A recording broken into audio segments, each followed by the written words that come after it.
It's a poison. That doesn't help the stress level. No, don't do it. Get a grip. This stupid video I just showed you. I almost stroked out and died over it. You're watching a different show. It's donkey. You ain't a captain of nothing but a sinking ship. Don't do this to me, Harry. The Ohio State. It's Ohio State. What do you mean, the? 312-988-15. Hello? You tell Johnny all you've heard and seen. Sometimes it's good to just yell about football. Yeah, that's right. That's right. Welcome back, folks, to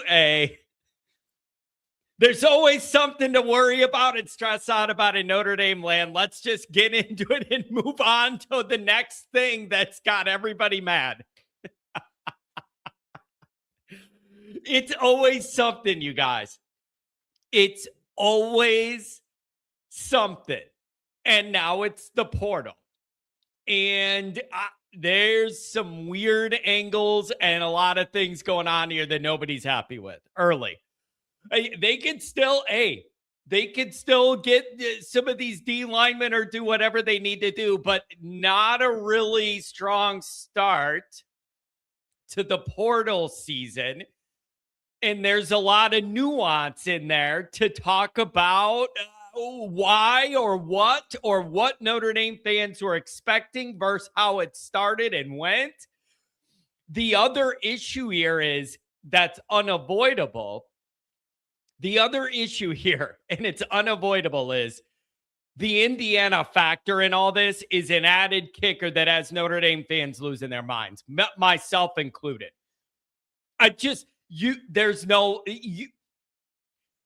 For a while, I wanted to keep the Indiana frustration kind of to myself, because I didn't want them to feel like they're winning the argument by getting to Notre Dame people and having it be a thing. I'm just telling you, I'm frustrated with it. And so there's a lot to get into here. So let's do the introduction. I have a little thing I want to go over with the portal, and then I want to hear what you guys think. And then Domer guy says, I'd rather Indiana win a natty than a Miami. That is the lose-lose matchup of all lose-lose matchups to me. If it's Miami, Indiana in that championship game, if you're a Notre Dame fan, you lose no matter how it goes. You just do. And so it's just a matter of what kind of pain you're going to feel if Miami wins versus what kind of pain you're going to feel if Indiana wins. And so that's a lose-lose, and we'll get into that later. So for different reasons, that is the worst title matchup to me, would be Indiana-Miami, and Notre Dame fans are going to be mad no matter how that goes. And so, oh man, this is it. It's people are wound tight. So let's walk it through. Thanks for being here. Listen, man, I hope everybody had a relaxing weekend and the New Year's thing. I don't know about you guys, but I'm kind of ready to get back in the routine, kids to get back in school. I'm ready to get back on track on a regular schedule here. But I hope everybody had a relaxing, New Year and just a good weekend and some time off. And now we need to get back to business. Glennie says, I'm in on Ole Miss. I would absolutely love that. I think that would be my pick. If I had a pick, it would be Ole Miss. I have the least against them of any team left.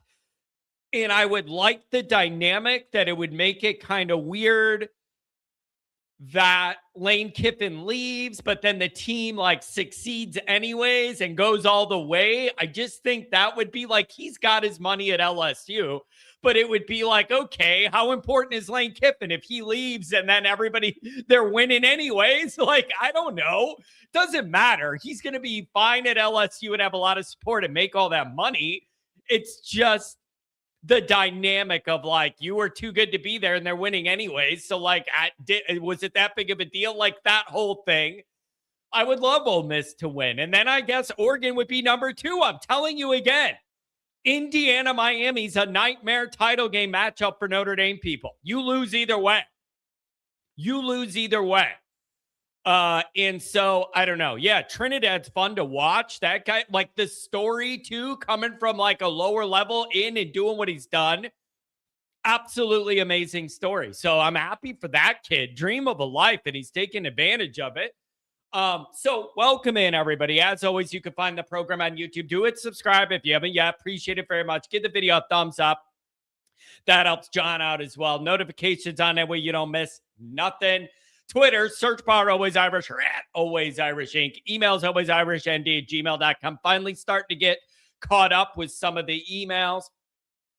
Audio only, anywhere you want it, you could get it. If you're sick of seeing my face, you don't want to start out the new year like that by destroying your computer screen, I don't blame you. Go ahead and do audio only. Notre Dame on that side. Read all about it. Articles for you every single day. Patreon.com/Always Irish. Here's what we're going to do tonight on Monday Night Raw. I think we're just going to have a community roundtable with all of our contributors. Maybe Ryan Roberts joins as well. Still working that, verifying that. And we're just going to talk this portal thing out. All the different angles on it. We're on a group chat last night. People were debating on the Twitter community thing. Everybody was arguing and debating this or that or this player, what's happened, all this kind of stuff.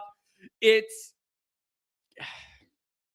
just always something. And here we go again. That's how I'm going to change my show to. Always something.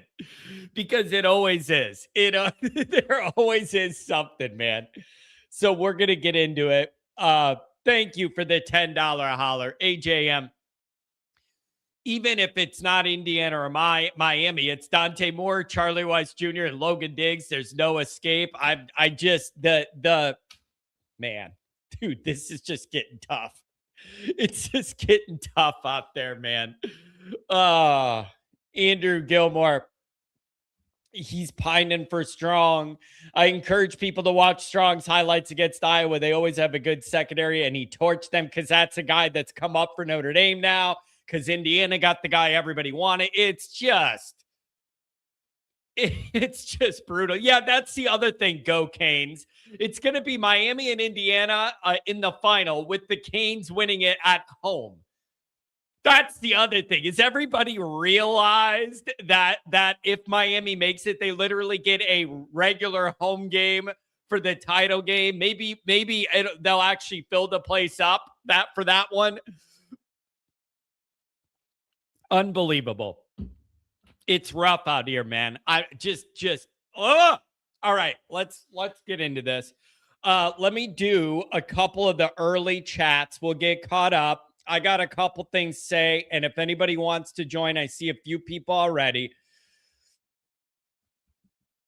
There we go. There's the link. You got it right there. Andrew Gilmore says, I've been thinking about this all morning, Andrew. John, we built up Marsh as a stud. Strong is rated higher with 247. I personally think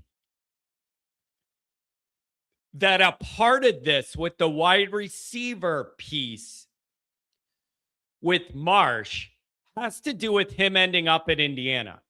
I'm telling you, I don't think the reaction would be what it is if the guy didn't end up at Indiana. I mean that. I think that matters.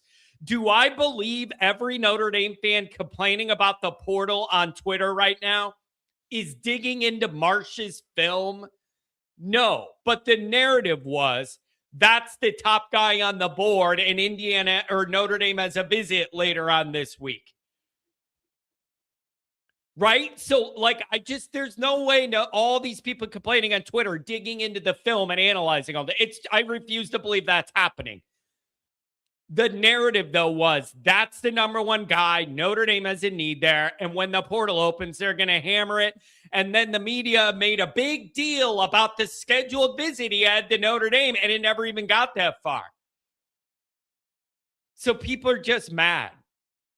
People are just mad. And so I doubt people are digging in the film to that level, other than people really serious. So Jack Sullivan on our Patreon, like, obviously, but regular fans, I think, just heard that name, knew he was a top target, know that Notre Dame needs a wide receiver or whatever, and then it's a bad look that Indiana gets him before you even have a chance. That's what this is. That's what this is. That is the top name that everybody saw, and then Indiana got it. And you feel like little brother again to Indiana. It's embarrassing and humiliating, and I don't like it. But this is real. So it's tough. How many people are to march before a month ago? I'm telling you, I know how this goes. You read everything, you see everything on YouTube and everything, and that's how this went, man. That's the target. That's the guy you want. Like, whatever. Nobody's saying he's Jeremiah Smith. They're saying you don't have good enough wide receivers and you need somebody, and that might be the top guy available. That's all you need to know. It isn't a debate like, oh, man, that guy's not like the top guy, whatever. Yeah, everybody knows that. You're in the portal because you don't have enough top guys and you need some help. Everybody's already baking that in the equation. So, man, all right, let's get into this. I'm going to do a couple of these chats from early, and then we'll get into it. Adam, I'm going to bring you up here. Drunk Vigo, Indiana is destroying Notre Dame. Yeah, it's not great. They're winning elitely on the field. They have a Heisman. They're in the position to make the championship game, and they're dunking you for guys you wanted in the portal. That's the full Signetti special, man. Hammering you in a locker. It's tough, bro. And there's nothing you could say. There's nothing you could say. What's happening is happening, man. Like, it is what it is. Happy New Year to John, the entire Kennedy family, and the Always Irish community. Appreciate the friends made, allowing a place to gripe and work through my ND problems. Clearly, we have many. Tex. Love you, buddy. It's always something to worry about. It's just a matter of what it is. Indiana is the new kid in school that's taking over the alpha spot, taking our lunch money and using it right in front of us. It's not great. Indiana owning the portal while also taking our outgoing transfers and making them stars. Coogan comments and MVP, no doubt. And then Burnham going, yeah, that's another part of it too, man. Burnham leaving you, going to Indiana. There's a pipeline of success there. Domer, bring Keon Keeley up. Disappointed we didn't get Marsh, but let's be honest, D-line is the issue. Must get the position, especially DT. Mateen Ibraglabula, Keeley Lockett would be lovely. Ibiragba. I'm going to have to work on that one. That's my fault. Lack of culture on John's part. Domer guy, regarding Indiana. Every team they play has more talent. Here's how it hurts me to say this. It really does hurt me to say this. But it's pretty much been true all year. I could argue of any team this year, Indiana plays the best team football overall week to week. I've seen all these other teams, including Notre Dame, where like the offense will be really good for a game or the defense. And then some games it's all kind of put together. Sometimes it's not. Indiana, I honestly think, has been the most consistent team overall of playing winning team football. I honestly mean that. And you don't have to have the top talent to do that. They have played the most consistent football offensively, defensively as a team unit that I've seen this year of any team. And I mean that. You got to give Signetti credit for that. but I hate it. I don't like it, but it's true. Johnny's going to be the service dog guy on a plane. Congrats on the new addition. I'm telling you, I sat by a service dog, emotional. I don't know what he was, but he was a cool little puppy. I sat by him going to Florida one time. You know how much I'd prefer to be next to a cute dog than a person hanging over my seat, their rolls hanging over my seat, breathing all over me. I'd rather be by the dog. Always Irish Senior. Good to see you here, man. Good to see you here, Dad. Thank you. Appreciate it. Tex ND. Since first half of the Stanford game, the only good thing that's happened to Notre Dame was Freeman saying run it back. That has literally been pretty much it. Here's the other thing. This Shrewsbury thing, man. I just think he's lucky. Relatively speaking, nobody cares about Notre Dame basketball. What happened with him going after the refs like George Brett and the Pine Tar incident? If you're old, you'll know what I mean. And you'll know why when I saw that. It's the first thing that came to my mind. Totally lose your mind in that moment. Nothing can stop you. And your body just does what it does because you're so mad. If you're young, go to YouTube and type in George Brett. And the first thing that comes up, you'll see what I mean. And it's amazing content, by the way. The George Brett thing never gets old. It will never get old. I absolutely love everything about it. He went full George Brett out there. I just think nobody cares about Notre Dame basketball that much. I'm sorry. There are some people who view my show that live and die with every single Notre Dame sport. I'm not including you, Tim. I know I'm going to get an angry text from Tim now saying, what do you mean I'm mad about basketball? Overall, though, I feel like the guy's lucky. Nobody cares that much. That should be a bigger story. But we're all worried about Indiana in the portal to be mad about that guy losing it. Oh, man. So I don't know, man. This is tough times. Tough times indeed. So, yeah, the Shrewsbury thing, I don't know, you guys. And here's the other thing. It's good and bad when you're Notre Dame, when you're involved in Notre Dame basketball. There's a good and bad because it's Notre Dame basketball. You can fly under the radar on certain things. You're not under the microscope that football is because football is always going to be number one in Notre Dame. So you could fly under the radar a little bit. Okay, you could fly under the radar. But it's also frustrating because you're never the number one priority. You're just not. It's Notre Dame football. You're never the number one priority. So it benefits you that you could fly under the radar sometimes with certain things that happen. But when you need stuff and you're not the number one baby in the house, then you maybe don't get what you need. Tough spot to be in. But I am convinced this probably would be a bigger deal. It's basketball, not football, man. I don't know what to tell you. It's just, I'll still watch Burnham. I hope he does well. Yeah, man. It's Kent Jackson's here, even though his team isn't. Indiana also picking up that Uber kid from TCU. The quarterback's huge. The kid is good. Also, Andrew, you are right. The phantom foul call that caused Shrewsbury to lose his mind. Is the referee visually impaired? He was standing 1 foot away, and the Notre Dame guy never came close to him, and he blows the whistle. Like, it was unbelievable.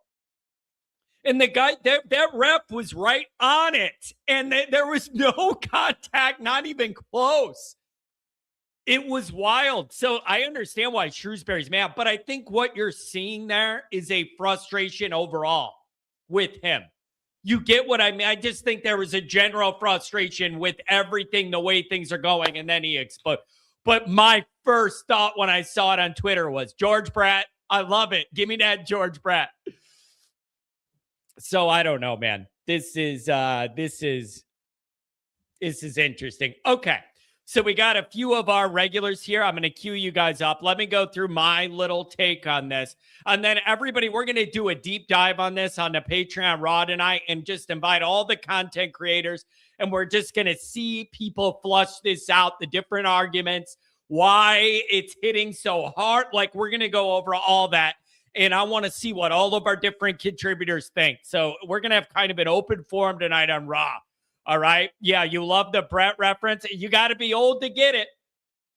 You got to be old to get the George Brett reference. It is one of my all-time favorite sports moments. I absolutely love it. Every once in a while, I'll type it in. It's just good to see a sports guy like just go nuts.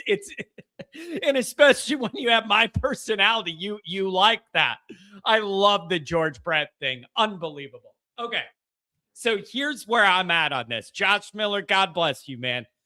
Josh lost his dad recently. It's been a tough road the last few weeks. I love you, Josh. I can't wait to give you a hug and drink a beer with you at Blue and Gold, buddy. We've been thinking of you. Yeah, the Lou Piniella. I liked the Lou Piniella the first time he got ejected as the Cubs manager.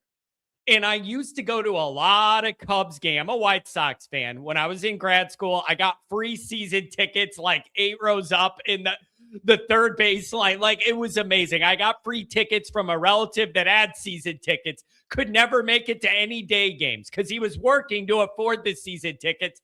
I'm in grad school with a flexible schedule. He would give me all of those day game tickets for free so I could just go down there and hang out. When Lou Piniella got his first ejection as the Cubs manager, it was a classic. And I'm not a Cubs guy, never root for him, but I took 100 different girls to those games of like, hey, do you want to go on a date and go on the third baseline? I didn't have to tell them I got the game for free, or I didn't have to tell them I got the tickets for free. So I went on a lot of casual dates to those Cubs games. Seeing him get ejected the first time in a Cubs uniform was special. It was special. Right along the third baseline, he kicked the hat. His hat fell off. He kicked the hat into left field. Everybody's yelling. I love sports people losing their mind. It makes me feel normal. It makes me feel normal. Oh, man. Good old Lou Piniella. Okay. So hang with me. I need like 3 minutes to get through this. I'll give it to you guys. Okay. Everyone, including myself, made a big deal about the portal. And Notre Dame has needs. These are not all luxuries. Notre Dame has some legit needs. The girls knew you got those tickets for free, John. Hey, they didn't ask. And if any of them did, you just say, I have really good connections. And that makes you sound good too, because I do have good connections.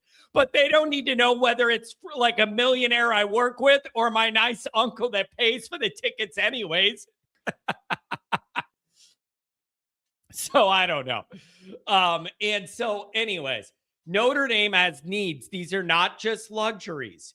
So then you add the period of Freeman anxiety with the NFL. Okay. So I want to build this up because I think it explains how we arrived at the point we're at right now. Benefits of working at a graveyard. That was pre-graveyard. I was still in grad school in the big city. That was pre-graveyard. So Freeman comes back. And then it's like, whew, okay, thank God our coach is back. Now the priority is portal. We're all on board in the portal. Moving on. We all want to move on from the bad way this year ended. And the next thing is the portal to get you to 26, right? Beef. That's another George. I love George Brett. He had the pine tar incident and then when he pooped his pants. And if you YouTube that, it's amazing. YouTube both of that. George Brett pine tar and George Brett poops his pants. And you could use the other word to type in and have him explain that story. It's a classic. I love me some George Brett, man. That's an old school dude. That's a real one. That's an old school dude. I love me some George Brett. So Freeman's back, and the next thing is portal. Like Notre Dame set up for a run next year. The schedule is very favorable. Hit the portal. Okay. People are expecting big things. Different outlets on Twitter were queuing it up. Oh, Notre Dame expected to make major moves in the portal. Like there was a vibe that Notre Dame was going to make a big splash here. That's where the fan base was at. That's what the media was expecting. Okay? So people are queued up expecting big things. And they wanted to knock the bad taste out of their mouth of this season ended by loading up on some of our top targets in the portal. There you go. That's your green light to move on from 25 into 26. That's what you were looking for. And unless I'm wrong this morning, you're what? 0 for 4, 0 for 5 of your top guys that was on everybody's list so far that have gone somewhere. You're what? 0 for 4, 0 for 5 on the top guys you had on the list that are off the board already. The portal visits are just starting now. Not for the guys that committed over the weekend. At Notre Dame, that's the next thing. At Notre Dame, the portal visits are starting now. Everybody else decided to work on the weekend. And I got questions about that. Here we go. Now I'm pulling a George Pratt. So that's how this all got set up. So then the top corner goes to USC right away. The top corner on the bat, John Tez. The top wide receiver, Marsh, goes to Indiana. Burnham goes to Indiana on top of it. You better get strong. You better get Foley to tight end. People like, you better hammer the D-line. But not a good start here. Not a good start here. Tex ND says, I've never pooped my pants almost. Oh, come on. You're lying, man. It must happen and you didn't even know it. Everybody has at least one of those stories, man, where something hits you. Mine, middle of the golf course, walking. Old school, not lazy golf, driving in a vehicle. Real golf, where you walk and you carry your stuff. Walking in the middle of this golf course. I had a cookie dough blizzard from Dairy Queen before I went, and I'm telling you, the cookie dough was salmonella. It had something. That cookie dough was gone. I was running back to that clubhouse. I did not make it.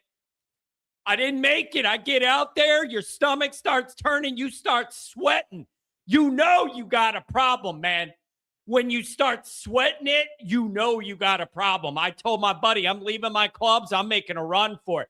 There ain't no trees. It was like a field course. There wasn't even any trees to be able to do nothing and use a leaf or a pine cone. Nothing. I had to run back and I did not make it. I picked the one golf course that was like an open field with no trees to cover in. Didn't make it. Never forget it. Never ate cookie dough ice cream since I was 14 and that happened. Never. I have never touched cookie dough ice cream after that. I think I was 15. And I'm telling you, dude, that when you start sweating, you know the clock is starting to, oh, you know that clock's going. Picture me running across the golf course.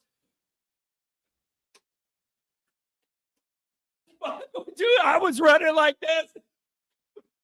I did not make it, bro. I did not make it. Jock, you're absolutely right. You picked the golf course. You're right. And back then, 30 years ago, there was no trees yet. They were all babies. It was really, really rough. It was rough. Yeah, I know. We're gonna clip that one. All right, enough on that. Back to the facts.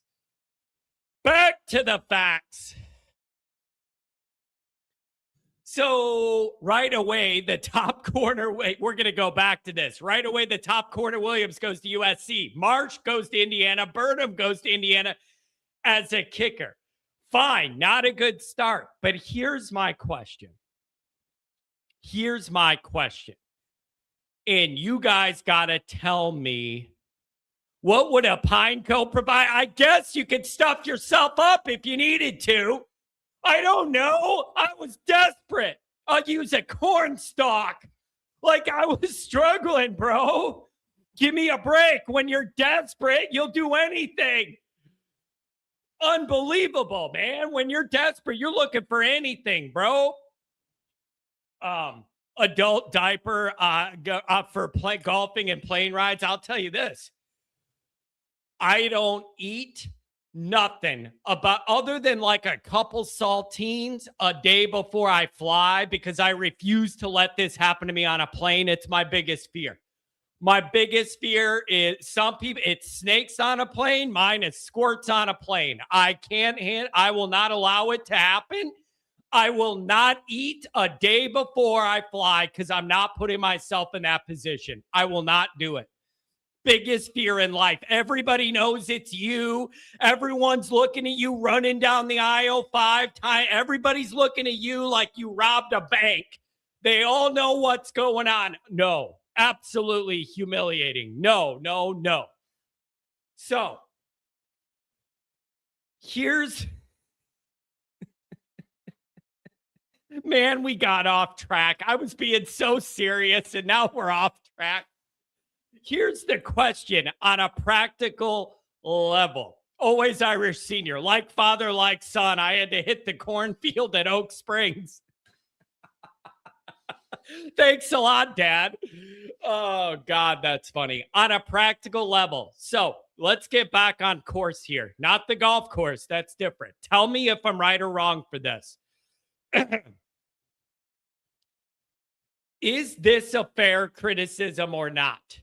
Reports were out early in the weekend about Notre Dame has these visits scheduled when we get into next week. And all the media outlets were tweeting, Notre Dame's got these visits set up for next week with these top guys, whatever, right? Okay. But then the guys visit elsewhere over the weekend and they commit there and you're just out of luck and you don't even get a chance to have those guys on campus.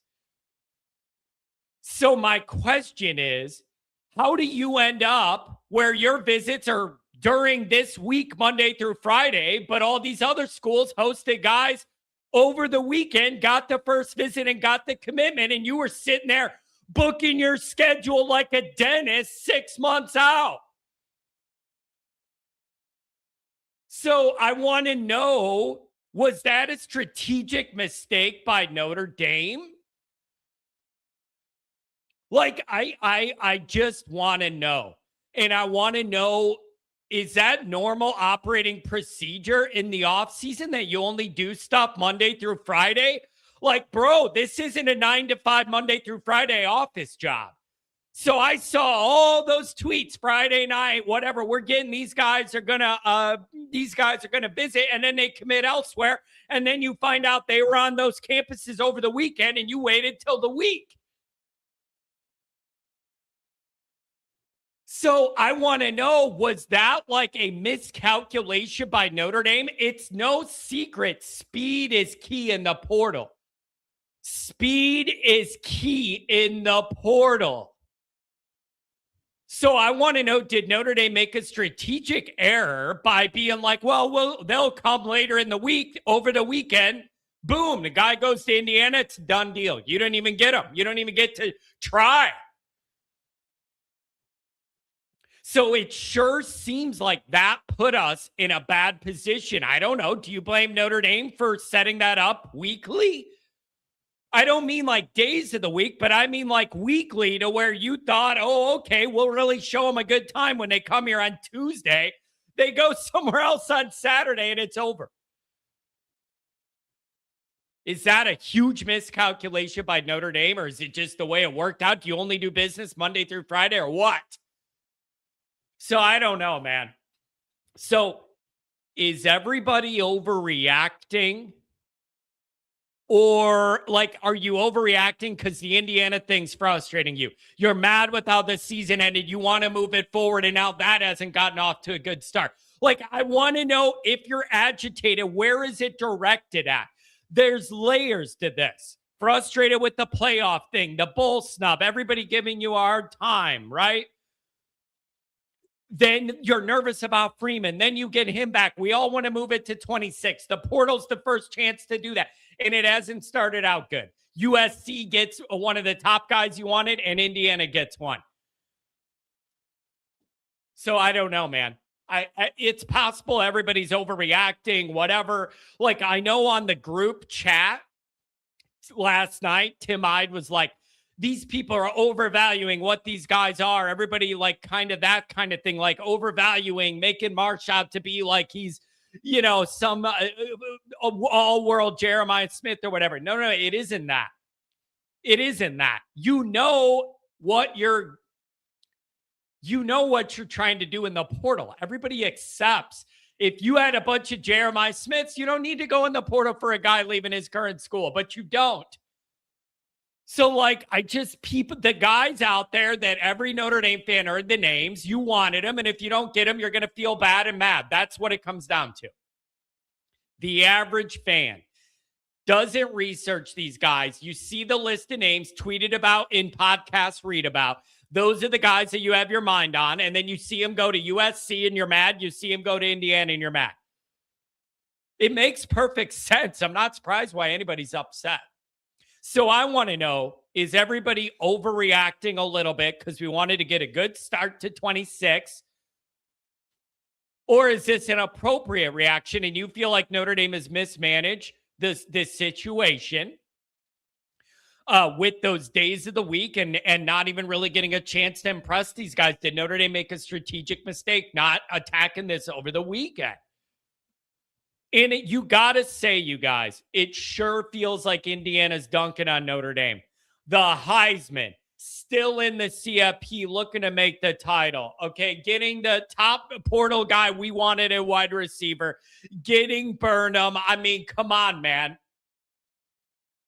It just feels like Cignetti's got it going and he's dunking on everybody, and you're a part of that, and you're in their state, and they just decided to care 2 years ago. And you've been caring forever and haven't won nothing since 88. So I don't know. Then let me ask this. I love watching the ND insiders arguing over X. Dude, I just sit that out. I'm too old for that debate. Just whose sourcing is right? Who's on campus? I don't know. Your guy's wrong. My guy's right. Who's on campus? He's not on campus. He's going to be on campus. I heard he's on campus. Tell me who we get and don't get, and I'll react to it. Like, I'll let everybody argue that part out. Tell me who we get or not, and I'll react to it. But I just watched that happen. Like, man, I just don't. It's just, this is going nowhere. Nobody's winning in it, right? So I don't know. So here's the other thing. One more thing I'm going to ask, then we'll go to you guys. One more thing I want to ask, and I don't know what you guys are thinking. Does anybody connect I got a problem with the logistics of not scheduling these till the week and they go somewhere else on the weekend and you don't even get a shot. That feels like a bad navigating of the circumstances. However, does anybody think the shine is off Notre Dame with the bowl snub thing and the playoff thing, and the vibes to Notre Dame are bad and that's a part of this? I have no idea whether that's fair or relevant to this discussion at all, but I'm going to ask if anybody thinks some of that negativity surrounding Notre Dame right now has anything to do with that. I'm asking. I think that's a stretch, but I did see some people online being like, nobody likes you now and you look like quitters. No wonder these guys don't want to go there. I don't think that's a part of this. But maybe I could be persuaded another way, but I've seen people bring it up. Somebody says the ND image took a hit. Like, I don't know, man. So it's interesting. Oh, boy. Okay, so that's where I'm at on all this stuff, you guys. It's these are tough times, bro. All right, let's see what you guys think. I really do want to know. If you're on hold, you're going to be on the air. Liam, welcome, brother. Good morning. How are you? I'm okay, Liam. Like, You know how it is, man. You're just waiting for the next Notre Dame thing to worry and be frustrated about. I want to know what you guys think. Liam, it feels to me like this portal opening was a big chance to move this all to the next year, get the bad taste out of our mouths, get some good momentum going. It got built up into something that created big expectations. Early on, it has not gone Notre Dame's way. What do you believe the reality is? How upset are you? Is the reaction fair or not? The reality that I want to live in is that Notre Dame football is not my personal fantasy football team. You may want things to happen like it's your own little play toy, but you don't own Notre Dame. And as much as many of us pretend to be or want to be knowledgeable, we're not the experts here. And I think that we're upset because, or some Notre Dame fans are upset because they lost on a corner who didn't seem like he wanted to compete, or you lost maybe a wide receiver to Indiana. I'm not sure that we shouldn't be focusing on developing our players more than acquiring 1 or 2 year mercenaries. Yeah, I think that's fair. I understand how we got here, though. Everybody's already agitated, not in a great mood in this fan base. Like, we understand that. There's already a negative undercurrent because of everything that happened. This was going to be the big green light, jump on into next year. I know what happens, dude. I'm a regular fan too. You see all the tweets with these top target lists or whatever, and all the Facebook, but the YouTube video. Here's who Notre Dame should target. You get these names.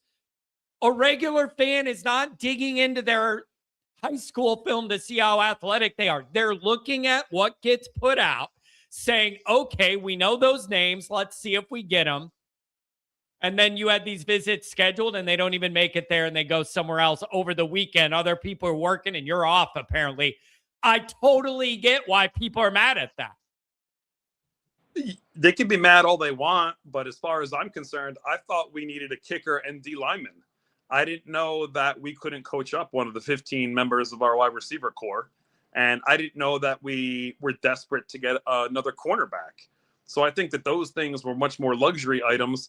And of course, they're no guarantee, right? We brought in wide receivers before and they weren't necessarily the flashes in the pan that we wanted them to be.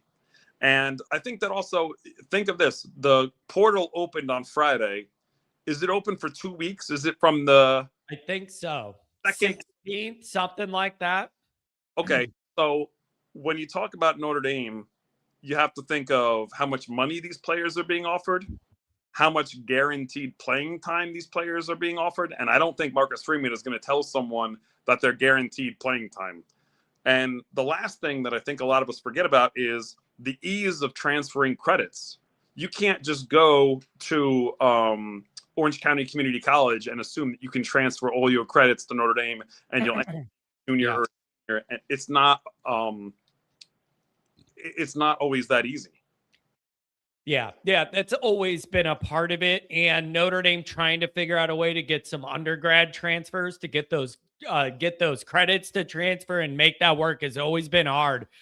I think another part of it, Liam, is if you lost John Tez and you lost Marsh, and it wasn't to USC and Indiana, I guarantee the reaction wouldn't be quite as bad as it is. I'm telling you, those are like two of the worst teams you could lose. You're the guys everybody wanted to is USC. And you can't even say, well, at least we could go beat them on the field next year. So losing a guy you wanted to USC and then the Indiana thing, that is additional frustration. If you lost out on 2 players who picked potentially the first schools that they visited before they went or got to visit Notre Dame, was it really ever going to be a fit in the first place anyway? They didn't even weigh out all their choices, and they picked basically the first that was presented to them. I'm not sure that Notre Dame was ever really in the running if that was the case. It wouldn't have mattered when they visited Notre Dame. And if they're so short-minded that it matters who they visited first, I'm not convinced that that's the type of person you want committing to your football team. Yeah, it's all just so frustrating. Okay, I want to address this. Mango's dad. John is ignoring that Indiana is the 31st high school recruiting class while ND was second. Of course, Indiana is going to overpay in the portal. The issue is that recruiting class, most of it isn't going to play next year. Like, those are totally separate things to me. The recruiting class you just signed, that's number 3 or whatever, most of that isn't going to help you next year with wide receivers that are going to play. Like, those are different worlds to me because that class is coming in and it's rare for freshmen to contribute at a high level in these positions. Those are different to me. I'm not ignoring that. But Notre Dame has needs. Like, Notre Dame has needs. We're not in a luxury position where you're just looking for a cherry on top here or there. I have real questions about that wide receiver group. I have real questions about the D line. So I'm not ignoring this at all. But signing the number 3 recruiting class that'll come in as freshmen doesn't do a lot to solve your top 22 starters next year. Those are different things to me completely. As far as overpaying, yeah, I don't know how that works. You need to understand if you're going in this portal for these guys, you're going to have to overpay. The market's going to be inflated and you're going to have to pay a premium. You need to know that or don't even bother to try. You need to know that and accept that and be okay with that to even do this because you know what this is going to be. Overinflated values. Sorry, Liam. It's okay, John. I think I want to push back a little bit regarding the wide receivers. You've got 14 or 15 guys. 2 of them are somewhat known commodities, Faison and Greathouse. You can't find 2 that you can coach up over the next 9 months or that are ready to go. And secondly, if you watch the games over the weekend, I think it's become clear that the cherry on top is the wide receiver, but games are won and lost in the trenches, right? So you can't get upset too much because we're going after D linemen. We have 14 guys that we need to coach up. And if the problem is that we don't believe that they can be coached up, then maybe the transfer portal isn't the answer. Maybe another wide receiver coach is the answer. Yeah. You know, I think that all of those, the clickbait articles that are online that are trying to make us think about like, oh, does Notre Dame need a running back? Does Notre Dame need another wide receiver? Please get me a kicker and someone that can push the offensive lineman backwards. Yeah. Yeah, and man, if you notice this playoff as you're watching it, man, a good defensive front that could get pressure without like blitzing, it changes everything. Right. You ruin the other team's entire life if you could clog up run lanes and make it messy and then get pressure on passing downs with your defensive front. Even if you don't get home, you can destroy everything the other team wants to do. So like, yeah, you need to. It's just Notre Dame fans are not in the mood for anything to not go their way. Everybody's on the edge of being miserable all the time, man. People are just pissed off. Where's the therapy dog? Bring that thing back out here. Yeah, I know. Yeah, I know. I do. I need the therapy dog. And John, I'm worried about you talking about clogging things up with the golf course story. It's, starting to scare me. You never know, man. You can never be too safe. Yeah, you can never be too safe. Don, Liam, I don't know, buddy.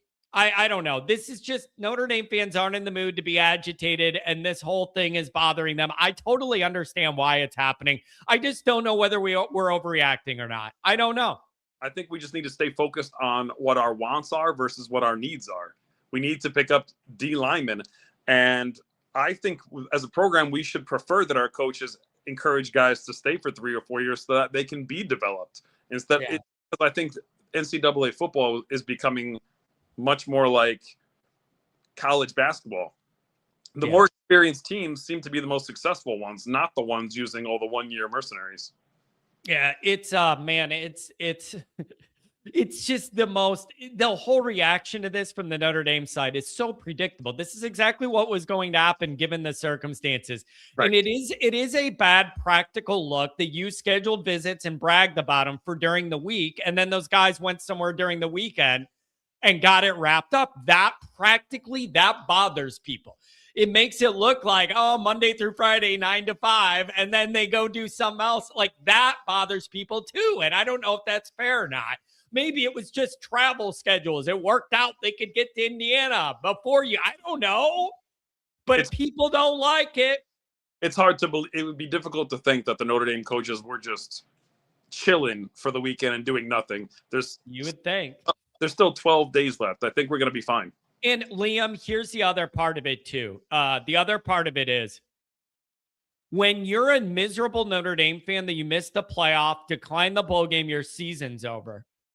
Then you're looking for the next thing. You in your mind were like, okay, you're not distracted with the playoff. You could apply full attention to the portal and really go at that hard and be full with no distractions. And then a couple of your top guys go to teams we all hate before they even get to you. So it's a perfect, predictable storm of frustration. None of it surprises me at all. I don't have any argument against what you just said. I think you're correct. But I think that the good news about what you just said is none of that dictates whether you win or lose football games. The image or our perception of Notre Dame football and whether they've worked hard enough for the past 9 days, thankfully, that doesn't impact the on-the-field product. Yeah. Yep. You're right. But I do understand the frustration. Liam, thanks for starting us off this morning. Anything on the way out, buddy? Thanks a lot. No, thank you very much, Johnny. Go Irish. Have a good week, buddy. How much time you got, buddy? WPP. Good crowd here. Just under 300 on a Monday morning in the offseason. You can't beat it. WPP, $10 hour. Unless rules change, almost every single player on every single team's going to enter the transfer portal 1 year from now. Once kids see their peers, what their peers are getting with the transfer, all will test the market. There was...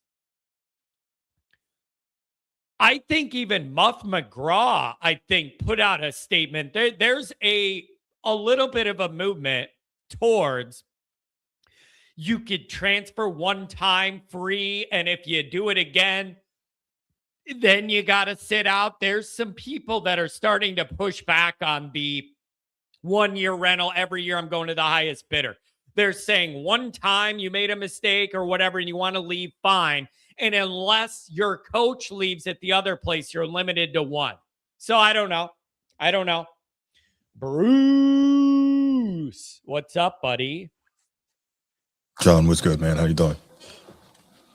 Man, my blood pressure went down just hearing you talk, man. I feel better already. Bruce, I'm glad. Welcome in. Happy New Year. Hope you had a good weekend and all that stuff. You've been listening to the conversation. I'll just let you go wherever you want to go. Yeah, so I got in late, so I didn't hear the opening of your soliloquy. Maybe I missed like the first 30 minutes, but just it's funny because right before I got on, I heard your short came up on my YouTube feed, which reminded me to tune in. And your short about how, as a Notre Dame fan, you should feel if Indiana wins the championship. And I have some thoughts on that, as I'm sure you know. So thought number one. Sure you do. I don't care who wins it as long as the SEC does not. Listen, I am not in that camp. If USC was playing for the title against an SEC team, y'all can hate me all you want. I'd root for the Trojans. I cannot do it. So as long as the SEC doesn't win, I don't care. I'd rather see any team win than the SEC. So I don't think we can feel bad if Indiana wins. Like, I get where you're coming from with that. But it's a different era, so different, and that makes so much of what they're doing easier to immediately get to turn the team around, right? I totally get what you're saying. We've been trying to do it since 88, 87. We've been trying to do it the right way, so on and so forth. As you know, we have more barriers than most programs outside of the service academies to try and deal with. And I totally get it. But this is such a new era. If you hit on things right, like many things in life, if the timing and everything lines up, then you can have success. And that's what we're seeing from Indiana. Is it frustrating? Yes, a bit. But again, as long as it's not the SEC, I don't care. Now, okay, Bruce. Let me push back on your pushback. Whenever we have these debates and you go off against the SEC, you always tell me, man, I'm down here in Florida and SEC, I got to deal with these people all the time or whatever. Well, that's how people in my area feel about Indiana. coming out of you. nowhere and being like, we own the state of Indiana for football, man. That's tough. They have been irrelevant my entire cognizant existence till last year. Right. And now they're like, hey, we own the state of Indiana for football, bro. And it's just, that's going to agitate people like me. You know me, I'm easily agitatable. No, I get that, John, and that's a great point. But we can still hold on to the fact that last time we played them, we beat them. And that was last year. That wasn't 5 years or 10 years ago. But okay, I thought about this last night, Bruce. I literally know I thought of it last night. I was sitting there trying to fall asleep and turn my brain up. And I'm like, but you won the last time you played Indiana. You have that over them. But does it really matter when you beat them in the playoff last year, but you didn't win the championship? So you didn't get over the final hurdle. Then this year they got the Heisman, and now they might get the title too. We've been chasing that since 87 and 88. Can't do it. They've been chasing it 2 years. Yeah. That's a lot to take if you're me. So, absolutely. And quick side note, I didn't put this in my notes as I was writing them down so I could remember this stuff when I called in. But it is interesting to me the way people complain about Notre Dame's schedule, saying they don't play anyone. And Indiana played, one game in the regular season? And then, of course, they've gone on since then. But their schedule wasn't better than ours this year. But, they're in a conference. So I guess same with Ohio State. The only real games they played, we saw what happened. Okay, but where was I? Sorry. Did you hear Pat Coogan's comments on the podium after the Rose Bowl? No, I didn't even want to deal with any of it. I had the game on mute. I watch the games on mute because I refuse to listen to these announcers and all the narrative. I watch it on mute. So I saw that he was up there, but I didn't hear what he said. No. Yeah. He said something along the lines of basically like he's never been in an environment like Indiana, and something along the lines of like there's no greater fan base. And I'm like, I understand that you're winning and you guys are doing great, but you played for Notre Dame. That doesn't really add up to me. But you get what I'm saying? Like, Indiana's great, no doubt, and I have respect for what they've built. That's crazy. But at the same time, that's exactly what I would expect the guy to say. You transferred there, now it's going well. Yeah, everybody's in a good mood. Like, that's what you're gonna say if you're in that spot. Well, but why do you have to say that? All you have to say is, thank you, Hoosier Nation. You guys are great. You don't have to lie and say there's no better fan base or no better environment or whatever, right? You don't have to. He's not a dumb guy. He went to Notre Dame, right? We know he's got a brain that works. So he doesn't have to say what he said. I found that kind of weird, but I guess that's just me. So you were talking about the transfer portal. I think that, obviously D-line is important, and maybe having one impact game-wrecking pass rusher is important, but a good defensive coordinator can scheme pressure from different places. I mean, yeah, it is cool to have that one guy that people really have to scheme for and cause double teams and all that, but if you don't have that as a defensive coordinator, you have to be able to scheme it. But I think the biggest thing for me that Notre Dame needs is that big play downfield X receiver. That guy that we've had the last couple of years, whether it was a Bo Collins or this year what's my guy's name that came from Virginia? I forgot his name. Malachi Fields. Yeah, So if you have those type of guys, it really helps to open things up for a guy like CJ Carr who can go down the field, especially if the running game is not going to be bad this year, but to assume that there won't be a probably noticeable drop-off, that would be disingenuous, right? You're losing clearly the two best running backs in the country to the league at the same time. So you have to be able to really threaten the entire field, pushing the ball, downfield. So I think that's, to me, that's the biggest transfer portal need. And my last thing before I get out of here, I saw someone in the comments say something about college football, being turned into Moneyball or whatever it is. And we all need to stop complaining about that, because here's the real deal. It's been about money for a long time.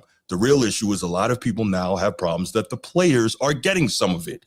Players have been getting robbed for decades in college football. Think about how much money college football has generated. If we looked, right, if we really dug into, why do you think that these schools and these conferences don't want to open up the books?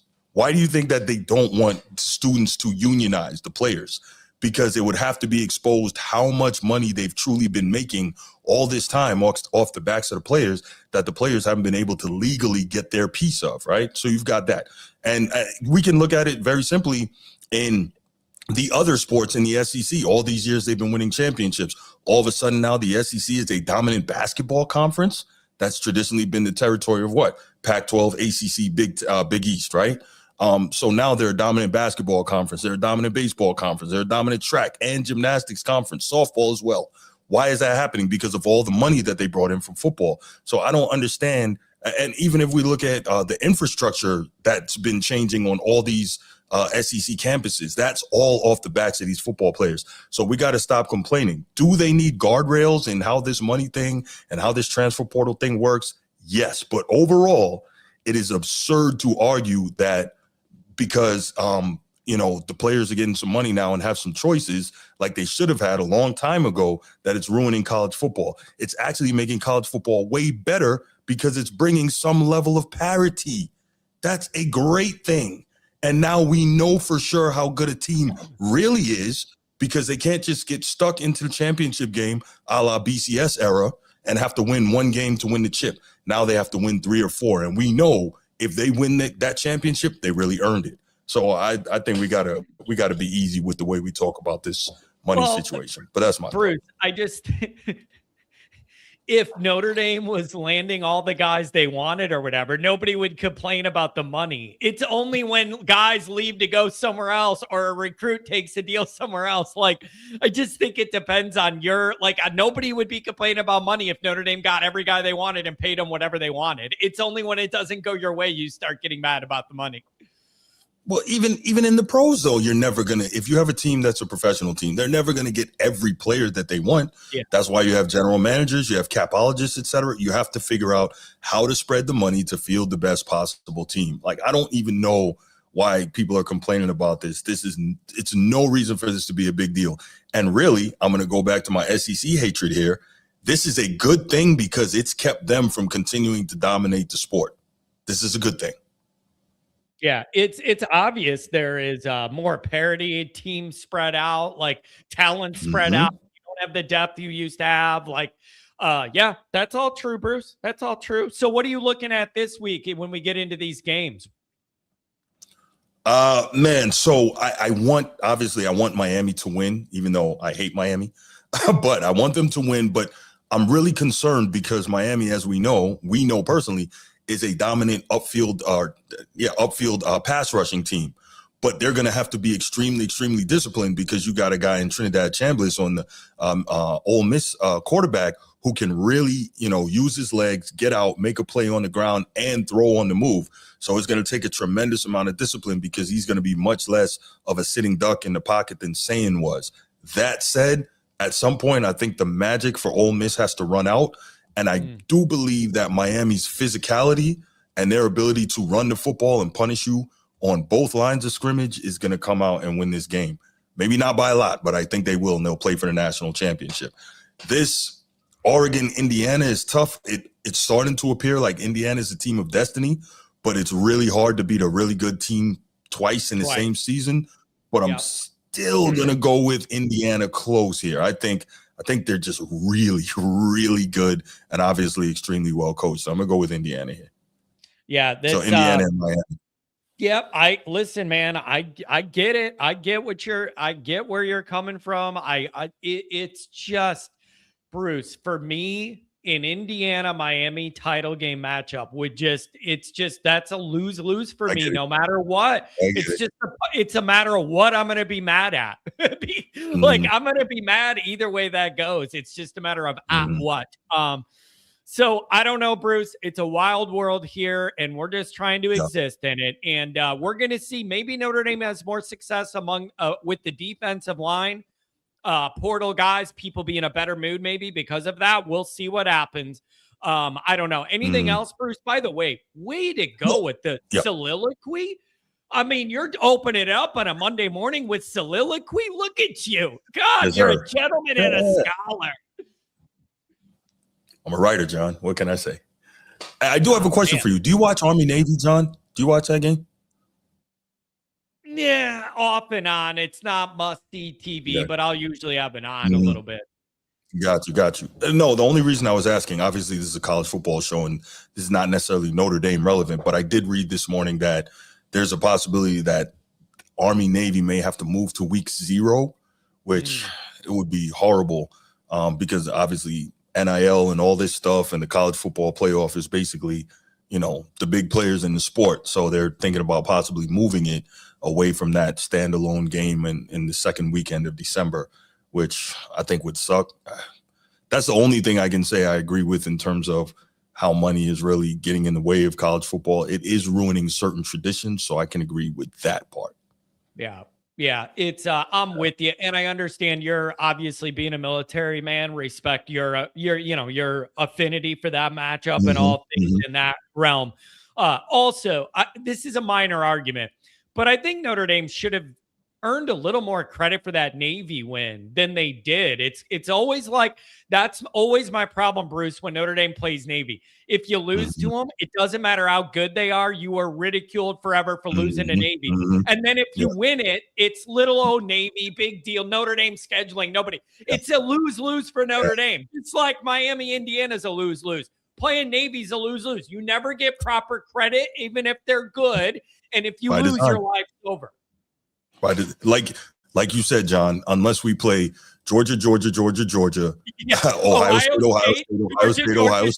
Ohio State. Georgia, right. Ohio State. Yeah. We never played anyone unless that's our schedule every year. Absolutely. Yeah. So yeah. I don't know why I even still get annoyed about it, but yeah. Hey, Bruce, really appreciate you joining. Hope the family is off to a good start for the new year. And then maybe later this week is the week I could join you on yours. Yeah. I'll give you a shout. We'll work that out. Yeah, we're out of the holiday weird stuff. Kids back in school, so let's get something going. Bruce, thank you. Have a good rest of your Monday, buddy. Thanks, John. You too, man. Have a good one. Somebody said you need to get, what about the salary cap and all this stuff to regulate that money? Dude, here's my thought on this. We're going to do a salary cap. Well, if you want to go above and around that, then you'll just do it old school under the table. There's no slowing this machine, man.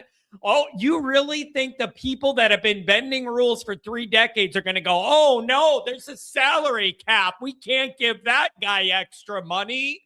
Are you serious? Then they'll go back to the tried and true old ways. A old McDonald's bag with crusty fries and $75K under Granny's back porch. Are you serious? A cap doesn't do anything. If you want to go over it, you find a way to go over it. Go look at John Bryce from Football Scoop talking about how you can manipulate that clearinghouse that is supposed to approve the NIL deals and say whether they're legitimate or not. Go look up John Bryce explaining all the different ways these schools are working to fool that system and go around it. So there's no way this is ever just going to be the way things want it with a level playing field. You got to make it work for your school the way you're comfortable. And Notre Dame's going to want to do it above board. They just are. They're in the game, but they want to do it above board. Here we go. Good morning, Eric. Good morning, John. I owe you and your listeners an apology. For what? What did you do? Last time I was on here, I told you guys you were in, not to worry about it, that there was a handful of teams that were 10 wins and you're in. I was wrong. My bad. I am sorry. I thought you were. I thought you were in. Eric, it ended up, first off, Happy New Year to you, buddy. I hope you and the family are doing well. There was a combination of seriously 20 different things that all lined up perfectly to allow Notre Dame to be the first team out. And Notre Dame is responsible for some of those things, but it was amazing with a little removed time from it. Looking back, there's about 20 different things that all lined up perfect to end up with Notre Dame being the first team out. just everything about it. Though the ACC having a 5-loss team in their championship game, like just Notre Dame losing their first 2 games is the first issue. The committee wanting Alabama, and there's just a million things. Not getting any upsets from any rivalry week games or anything in November that would knock a team out, put Notre Dame up. Everything lined up, and you were the first team out. Well, it shouldn't have been that way. Don't lose 2 games. The first round was 2 games. the first round was terrible to watch. In all honesty, it was terrible television. Yep. And then now you've got and good. Listen, I know this is not the place to toot Signetti's horn. He's done something no one else has been able to do. He actually won a second round game after a bye. No one else could do it. Yep. Oh, what 1-7? Yep. I mean, a part of me says, man, that's that there's nothing to that, but there's obviously something to that. Obviously something to that. And dude, him and Indiana rolled Bama like Bama used to roll everybody else, man. I don't know how much you interact with the Bama fans, but woo, Nelly, are they hot to trot on their coach getting out of there? They want Signetti bad. Eric, what do you say? You just got to give the guy credit because he's just come in there and just barnstorm. And in 2 years, he's doing a great job. And he has that old school DNA and the Saban stuff and all that to undergird his philosophy and the way he's doing it. Like, it's just, as a Notre Dame guy with them right down the road there, you're just like, dude, this is like what we used to be and want to be. He blows in there. He's doing a great job. It's super frustrating, man. Oh, it's super frustrating. It's incredibly frustrating. And I mean, Columbus isn't that far from Bloomington, and there's a conference. There's a conference championship they beat us for, man, that we have to live with now. So the dude's for real. Like, I didn't think he was for real. I thought, it's flash in the pan. They'll return to the meme this year. What? Yeah. I mean, it's one of the craziest college football stories in the last 20 years, in all honesty. Yeah. That school is in the Final Four and has the greatest turnaround maybe in college football history. Yeah. It's just dumbfounding to me. Absolutely dumbfounding. Okay, Eric, let me ask you this. I'm an independent Notre Dame land, right? So my ecosystem is weird because we're independent. It's just a weird ecosystem. You're kind of alone in a lot of ways. You're all about the Big Ten. You got your Ohio State content, the Ohio Pod, but you're in that circle with the other creators that are in your network that do the other Big Ten teams. What is the perspective from within the Big Ten, from other content creators, other writers, other people that follow these teams, that there's been this weird power shift in the Big Ten with the team nobody expected to ever be where they are? What's the feeling amongst the rest of the Big Ten?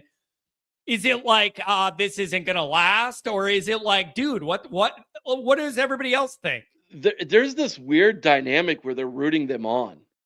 Because they've been able to dethrone Ohio State, Michigan, Penn State, right? And then the newbies as well.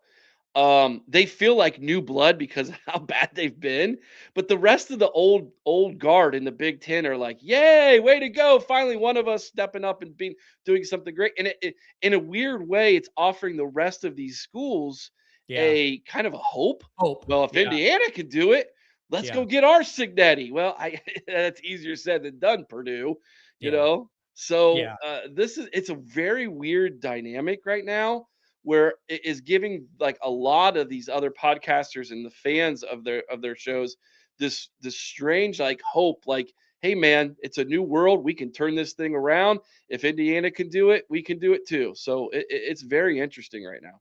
Yeah, it really is. It's hard to say it's not good for the sport, right? To have newer teams that aren't used to being in that position, be able to compete at that level. It's hard to say that's not good for the sport. But like, as a Notre Dame guy, yeah, you feel a certain type of way of like, They've been at this for like 2 years, and they may Yeah. get the Heisman and the title we've been chasing since 87 and Yeah, 88 I with saw Tim I Brown saw and your Lou Holtz. short. I saw your Bro, I'm short with that. sorry. I just sit there and steam over this stuff.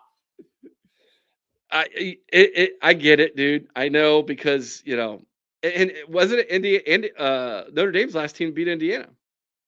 So Yeah, it's just there's yeah, that too. dude, it's all so weird. So then how are the Ohio State people reacting to your specific situation? Oh, buddy. Well, let me tell you something. Like, what are you gonna say, Eric? Fire the guy. He just won a championship a year ago. So, like, what are you gonna say? Oh, there's so much angst right now. Brian Hartline, son of Columbus, one of your own, leaves on the day of signing day Yeah. and throws your entire offense for a loop against Indiana. You only managed 10 points. That was the excuse. And then he's still going to call plays in the playoffs. Then Ryan Day says, I changed my mind. I'm going to call plays. And it looked just as bad, if not, worse against Miami. So then you get all of the people who've been kind of dormant since the national championship rising back that Ryan Day, maybe he's not the guy, et cetera, et cetera, et cetera. And then we've got 20 some people in the portal right now. We lost a 5-star wide receiver from Indiana, by the way, Mylan Graham. So maybe, I don't know, maybe he goes to Notre Dame. There's your answer for your slot. So there's that. Yeah, Mark, don't worry. Chris got so angry last night. His blood pressure shot through the roof, and he had to leave the show. It was so bad. That sounds Mark, like your prayers have been answered. that kind of reaction it hits home for a guy like me. Yeah, I mean, that's where we're at right now, John. Yeah. There was so many people who had convinced themselves that this team was a back-to-back team. I went into the season saying 10-2, beat Michigan, get back to college football playoff, successful season. See what happens from there. And then you go 12-0, and all of a sudden your expectations change. Yeah. Right? Yeah. But see, isn't it? I think it would be easier to do the back-to-back thing if, like, you had the same quarterback returning. Like, you know what I mean? Like one of those things where you had those guys another year. Like, it's hard to do when you're changing so many pieces, and then you guys had a young quarterback too. So it's just so. Eric, I don't know, man. This is all just weird. From our end, everybody's just in a bad mood about how everything ended. So your default setting is to be agitated. Not a great start to the portal stuff. Everybody's in a really weird mood. And so I don't know, man. Like, what am I going to do? I'm just going to angrily watch the remaining Final Four and be mad no matter what. Like, it's just, like, I don't know what else to do. I'm just going to watch it and be mad and jealous. That's all. If Bruce's prediction is correct, and this is Indiana versus Miami, those are our 2 losses this season. I don't know if I should be happy, sad, angry, frustrated, all the above about that. Like that's a weird dynamic, to steal a quote from one John Kennedy. That's a weird dynamic to try to explore. Listen, I know your people don't like me, all of them. I just wanted to come in and apologize and say, I'm sorry. I was wrong. I still believe there are certain teams that if they win 10 games, they should automatically be in. Ohio State, Notre Dame, the team up north, or the 3 from the north, where if they win 10, put them in. Like it's ridiculous that it happened the way it did, but it did. Eric, you know what I was saying through this whole Notre Dame run? Every time I write an article, I do a video, and I would say, I dare the committee to leave out a Notre Dame team that wins 10 games in a row and has a Heisman caliber player on their team doing good things. I kept saying, I dare you to find a way to keep a brand like Notre Dame out on a 10-game win streak with the guy competing for the Heisman. And I'll give them credit. They took me up on the dare. Can I say one thing about They did it. I dared them, and they took the dare. Last thing, and then I'm out of here, John. That college football playoff committee, we have to put football people in there. Yeah. It drives me nuts that in a sport as competitive as college football, we literally have people walking into that room who don't know a doggone thing about this sport. And they just listen to everybody else who might have some kind of opinion, sway them one way or another. How Doesn't do make you sense get to on me. the committee, Eric? Do you know how do they compile the committee? Like, I how don't do you know. get voted to be in that world? I mean, there's some good dudes in there, as the chat's mentioning some of the people who are football people, right? I get that, but I mean, at the end of the day, I don't know how you get nominated. They should nominate you and me and Kangaroo Black. And can you imagine that podcast if we all got together? Look, Here's the other thing. look, Eric, I got this book called American Coach about Frank Leahy, and it's signed to Always Irish. Somebody gave it to me as a gift, and the author is on the committee. And because he wrote the book, he had to leave when Notre Dame came up. That's yeah. Ivan Maisel, the old reporter. You remember Ivan Maisel from his Yeah. years. Oh yeah. And he wrote that Frank Leahy book, and they said, no, you can't be in here to talk about Notre Dame. But all those other people that have conference connections can stay in there to talk about everything else. I just don't understand, bro. Yeah. It's wild. It's wild. And here's the one thing. Transparency is a good thing. When you guys are in your meeting, those should be streaming somewhere. 100%. Yes. I think we would be Yes. absolutely irate if we actually heard some of the asinine things they talk about, the talking points that they brought up. Eric, Throw some transparency in it. That's all I'm saying. 100% correct. If you really wanted to do this, you do it like they live stream city council debates about some bill that they want to do, and everybody gets to debate, and it's all streamed live. You have a feed, and I want to see your arguments. I want to see what's being said. Like, Eric, the main guy gets up there with Reese Davis or whatever, lies to America and says they didn't talk about the ACC maybe not having a team. And he literally lied to America and said, oh, no, that's not a part of it at all. The best teams, straight up lying to your face. They knew they couldn't leave the ACC out, and they all knew that all along. It's lies. There's no transparency. It's the same reason people don't like politics and the government. It's the same thing. A bunch of talk. They do what they want to do, and you don't know the process. Yep, 100%. Thank you, John, for your time. Love you, man. Have a great off season. We'll do a video or two together soon. All right, buddy? Yeah, we will. Hey, thanks for stopping in, Eric. Hope everything's going well for you. How's the Patreon? You picking up steam? Slowly, but yeah, it's a new thing to Buckeye Nation. Buckeye Nation is always 2 steps behind on things, so it's a twisting of the arm, you might say. Be a pioneer to the new age, Eric. Hey, I love you, buddy. Happy New Year. Have a good one. Happy New Year, John. See ya. What a good guy. I can't even. I want to not like him, but I can't. He's just too nice. Even for a Buckeye there. Chicago's very own Tom. Good morning, buddy. Hey, Jono. Listen, I wasn't going to call in.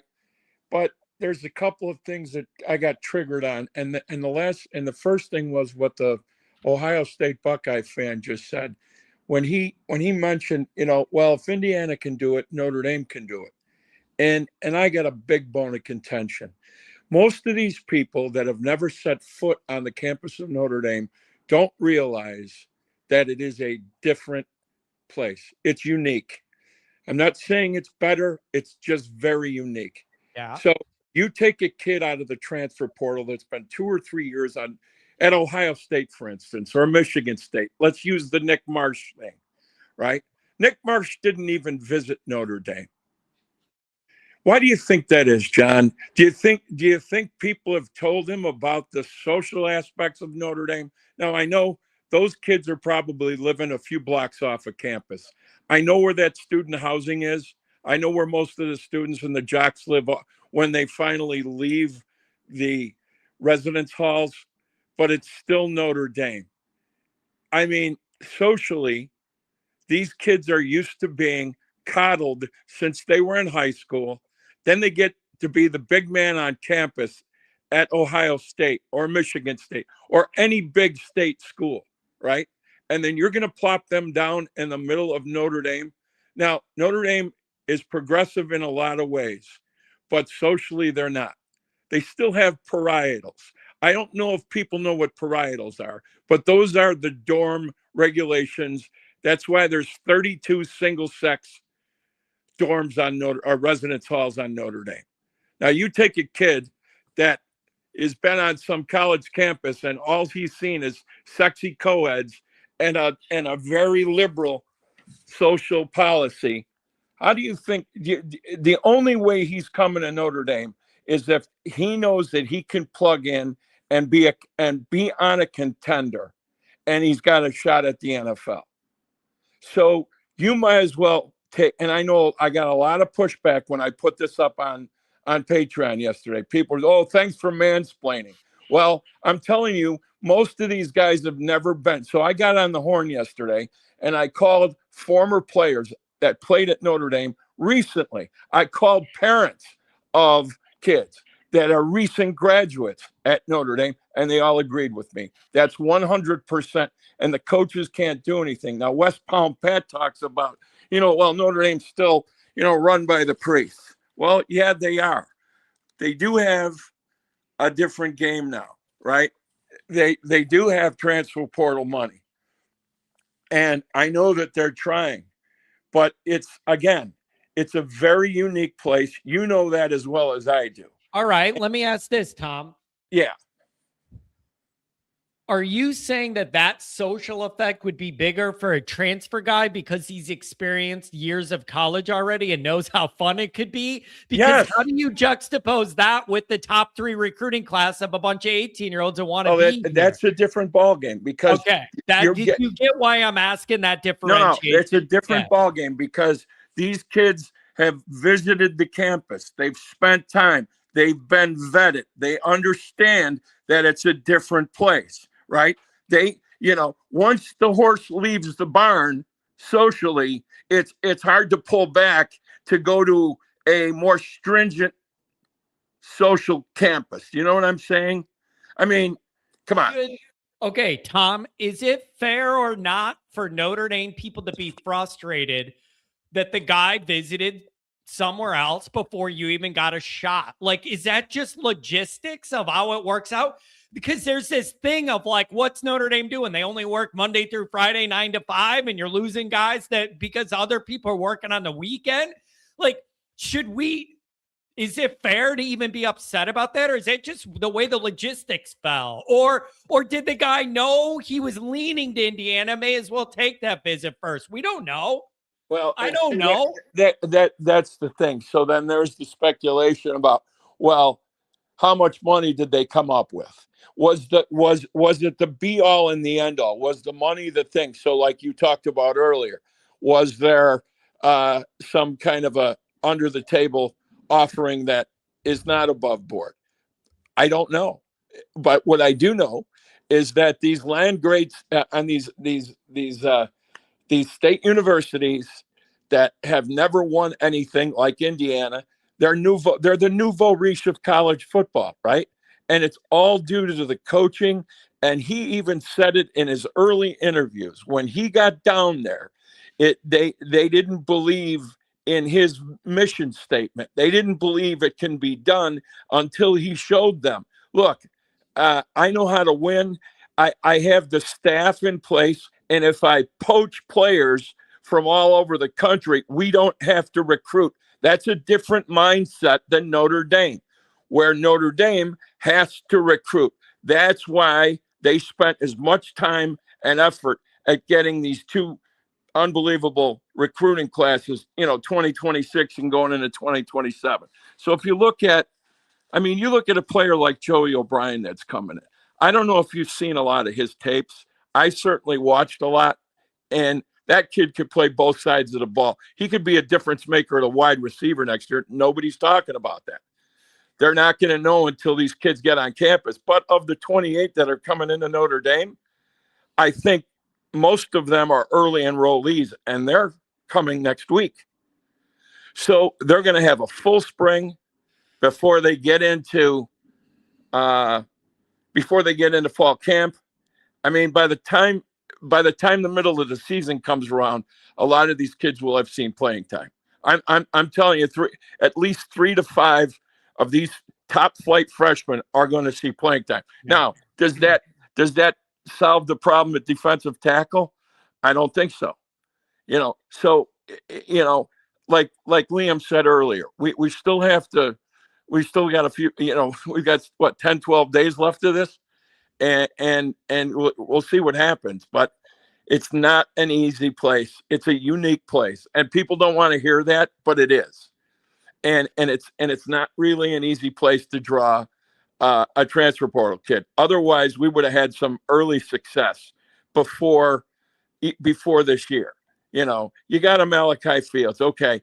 You get some of these players that came in, but look at some of the grad transfers that Notre Dame has had in the past. And that's the other thing.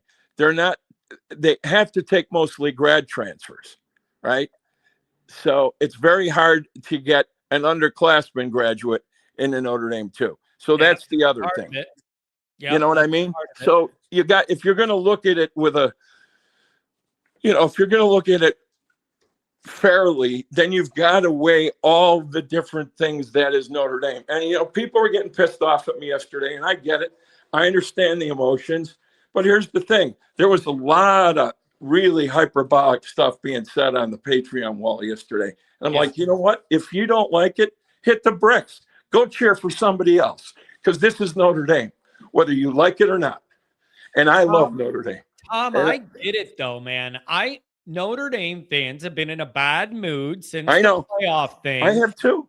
And you're just like, when something goes wrong, I just feel like it gets magnified by 100 because the default is to already be in a bad mood with where we're at. Like, I am not surprised by any of the negative Twitter reaction or everybody texted me last night. What the hell's going on?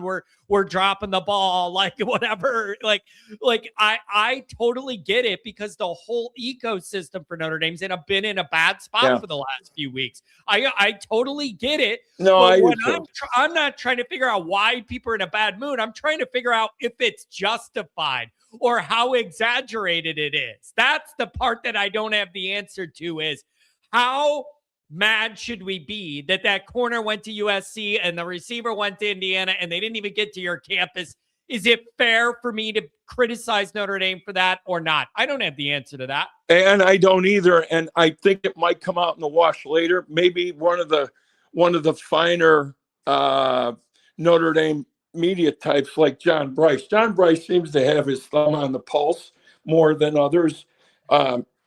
Maybe they should ask that question next time they're in a press conference with the football, with Marcus Freeman and company, because we don't know the answers to that. Yeah. What really happened? And look, it's still Notre Dame. I mean, my God, you look at the players you got coming in, and here and back to the Ohio State podcast, fella, his talking about. Ohio State, they didn't do real well during the portal. All the blue blood, most of the blue bloods didn't either. So I think it's not a perfected science right now. It's like betting on horses. When you've got, some 5,400 kids are in the portal now.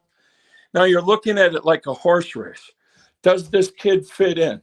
Can he be the answer to our problems? And it's a hell of a gamble when you've got to lay out all that front money. And it's not an exact science. So they are gambling with a lot of money. And let's face facts. If it's going to be a rent-a-player for a year that doesn't produce, go back to C.J. Oben. Or what's that kid's name? Oben. RJ Oben. That kid, he showed up in one of the playoff games, but he didn't do anything. He was a world beater against Notre Dame the year before he came, and then where was that kid? Yeah, it's man, I just the default setting here is frustration whenever anything doesn't go your way. And now, Tom, maybe they start landing some of these D-line guys and then things will balance out. I People lost you. will I'm love sorry, it. John. What happened? I don't know what happened, Tom. I'll talk to you on Raw. Something happened. I don't know what it was. You cut out. I'll talk to you on Raw. No, didn't mean to cut you off, buddy. Sorry about that. Mike, you've been in and out. Andrew, I see you. What's going on, Mike? Mike's turning.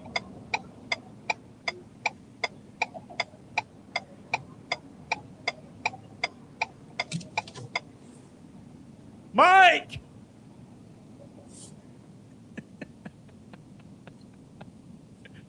I can't understand you. I haven't gone back to those because Hey, John, how are you, buddy? There he is. What's up, buddy?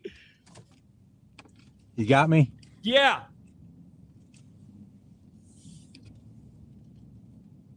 Hello. I did have you. I don't know what the problem was. I did have you, but that was making me lose my mind. WPP, what's up? And then Andrew. What a back-to-back. What's up, WPP? Hey, John, it's Pat from West Palm. Can you hear me? I can. Thanks for taking my my call. Couple things real quick. Tom's a good guy, and I think he's valuable contributor, but I don't think he understands what's going on in the portal, because the portal players are 1-year rentals, and so they don't ever experience what Tom is describing. They don't have a traditional Notre Dame football player experience. A portal player never lives in the dorm. So because he doesn't live in the dorm, parietals means nothing to him. Parietals, just so people understand, parietals is the rules against girls staying in the men's dorm past a certain hour of night. And it's a couple hours later on the weekends, but they can't sleep over. And the same is true for men in women's dorms. Those are parietals. They don't exist off campus. And every one of these portal players goes immediately off campus. Second, we learned from Riley Leonard that there aren't any academic requirements for portal players. Riley Leonard said that none of his credits transferred from Duke, and that Notre Dame let him take a single class in drama where he pranced around on a stage. That's not being a Notre Dame student, not in any meaningful sense. And so, if you took Riley Leonard and you dropped him in the Notre Dame campus, the heart of the campus, say at the Dome, let's just say, the admin building, and said, hey, Riley, can you find North Dining Hall? Riley Leonard would have no idea where that is, because he doesn't eat with other Notre Dame students at the dining hall. He never lived in any of the dorms on the campus. And I doubt very much he ever stepped foot anywhere near the admin building of the Dome where you register for classes. And so what I'm getting at is, I don't think the Notre Dame experience for transfer portal players differs much at all from other schools. Notre Dame has corrected the imbalance between the number of guys and girls there. When I went to school there, John, there was twice as many guys as girls at the school. And some of the girls were, well, I'll just leave that alone. The girls were less than desirable, but neither, I'm not Fabio myself, right? But the point is, they've corrected that. Now I think there's more females than males at Notre Dame now. And from what I hear, fifth hand, they're not bad looking girls these days. So what I'm getting at is, if Notre Dame doesn't get a portal player, it's not because of parietals, it's not because of academics, it's not because of girls. It's because we're not paying enough money. And that's that. There's really not much else to discuss. If we wanted a kid, we would pay him top dollar and get him, and that would be that. Yeah, but like WPP, here's what I don't know is What I don't know is I find it hard to believe Notre Dame would get in this portal and not know prices are going to be really inflated here. And you're going to have to pay more than what a guy's probably worth to be able to get him, because that's how this works. Like, you need to know that and be okay with that to even be in this game at all. Like, you just need to accept you're going to have to pay more than what the guy's probably worth because of this dynamic, and either be okay with that or don't be, right? I have a hard time thinking Notre Dame cheaped out. To even get in this game, you got to know what you're up against, and it's inflated market values.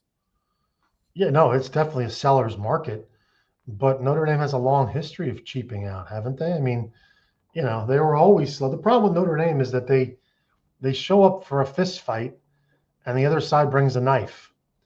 And so then the next year they're like, okay, I'll bring my knife. Well, the other guy brings a handgun. The point being, Notre Dame always tries to match what the competition's doing. They never try to think one step ahead. And so we probably showed up with money that 12 months ago would have garnered us the top portal talent. And that money is a joke in 2026. You know what I mean? We showed up with 2025 money, not realizing that we needed 2026 money. I don't know. I don't follow recruiting closely. I don't follow portal recruiting closely. I don't know if these kids are any good or not. I just don't know. I just hear that we wanted, this kid here, and he went to IU. And to me, the only reason for the selection of a different school is that other school paid the kid more, and that's the end of it. It's not really a complex analysis required, but I would urge people to understand it's not because of Notre Dame's uniqueness in any respect, because for portal players, we're not unique. We don't have any academic standards, and we don't have any of the rules that Tom was referring to. All right, here's a little pushback from your old rival, the other Patrick Cotter. They just made their head coach one of the highest paid coaches in the entire sport. Money isn't the issue. It was very simple, scheduling. Notre Dame made a mistake trying to get the last pitch, and the guys committed before even getting there. What would your response to that be? So I guess Marcus Freeman's cell phone wasn't working, and he couldn't text the young man yesterday and say, if you commit today to IU, you're leaving money on the table. He couldn't do that because his phone was broken, right? I mean, are we that stupid that we think that these kids show up on another team's campus and we still can't tell the kid, look, wait 48 hours and you're going to get more money? WPP, what I don't know is, I don't want to be so forward to presume that it's simply whoever offers the biggest check is going to land the guy in the portal. I am not sure that is the way that it is and what else is involved. Maybe it is, but I just don't know that. I don't know those numbers. I don't know what Notre Dame was prepared to offer the Marsh receiver that went to Indiana versus what Indiana did. I don't know that. I don't know. That's true. I just think that the portal is a seller's market, and that any agent worth his weight is telling kids this is the high water mark for your marketability. This is where you get as much money as you can, and this is how you get it. What I think happened is, just, again, we're all speculating here, right, John? But what I think happened is, the money was equal between IU and Notre Dame, maybe another school. And the kid shows up at IU and they say, we have good news and bad news. The good news is we're upping our offer by 50%. The bad news is you got to give us a commitment today. And that's how it went. And then the kid texted the other schools, not just Notre Dame, but other schools.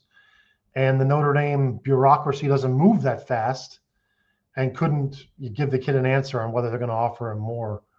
And so the kid's like, well, the highest bidder gets the money. I don't know that scheduling mattered. I don't know. It could. Look, I'll say this to Mr. Cotter's point. It's a bad look when kids are going elsewhere and you're not entertaining any kids on campus. It's a bad look. Yeah. It really is. Yeah, that part, that's absolutely true. But I just don't know all of the details of how these things go and the discussions and the promises and the scheduling. Like I have no idea, man. And the tampering that goes on, not necessarily with the kid that went to USC and the Indiana kid people are mad about, but like in general. I just don't think any of us know enough about how all this works behind the scenes to know what to be mad at. We're just going to be mad. Yeah, and speaking of being mad, John, last thing I want to say, because I know you have other callers. That Ohio State guy, I just want to be very clear so everybody understands. It's not what he says when he's on this show or when he's on Patreon, the Patreon chat. It's the subject matter he chooses to talk about. In other words, some people bring up bad incidents in your life. Wait, And I then- don't think you're not talking about the Ohio pod guy that was just on the show, right? Are you talking about the Mangoes guy that's an Ohio State guy that's on Patreon? Who are you talking about? I'm talking about the fat slob I just saw on this show 15 minutes ago. Oh, come on, WPP. That's my John, guy. John. You can't do that. That's a personal friend. I can't let you do that. John, why would you bring up our exclusion from the playoffs when that's old news? Old news. You bring that up because you want to take a jab at everybody watching. That is old news. There's no reason to bring that stuff up. He brings it up to take a jab at us, and then he guffaws about it once he hangs up the phone. You would never bring up a sensitive topic like that we've beaten to death unless you're trying to stick it to people. Dude, he did not mean it that way, WPP. Why bring it up? He's a personal friend. I can't let you go at him like that, man. Cool off for a little bit, WPP. He's a friend, man. He did not mean that way. I haven't had him on since any of this happened.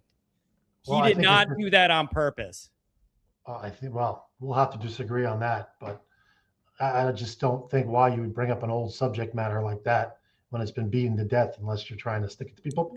But hey, John, I respect that he's your friend. I'll back off. That's it. John, thanks for taking my call. I got to get back to that was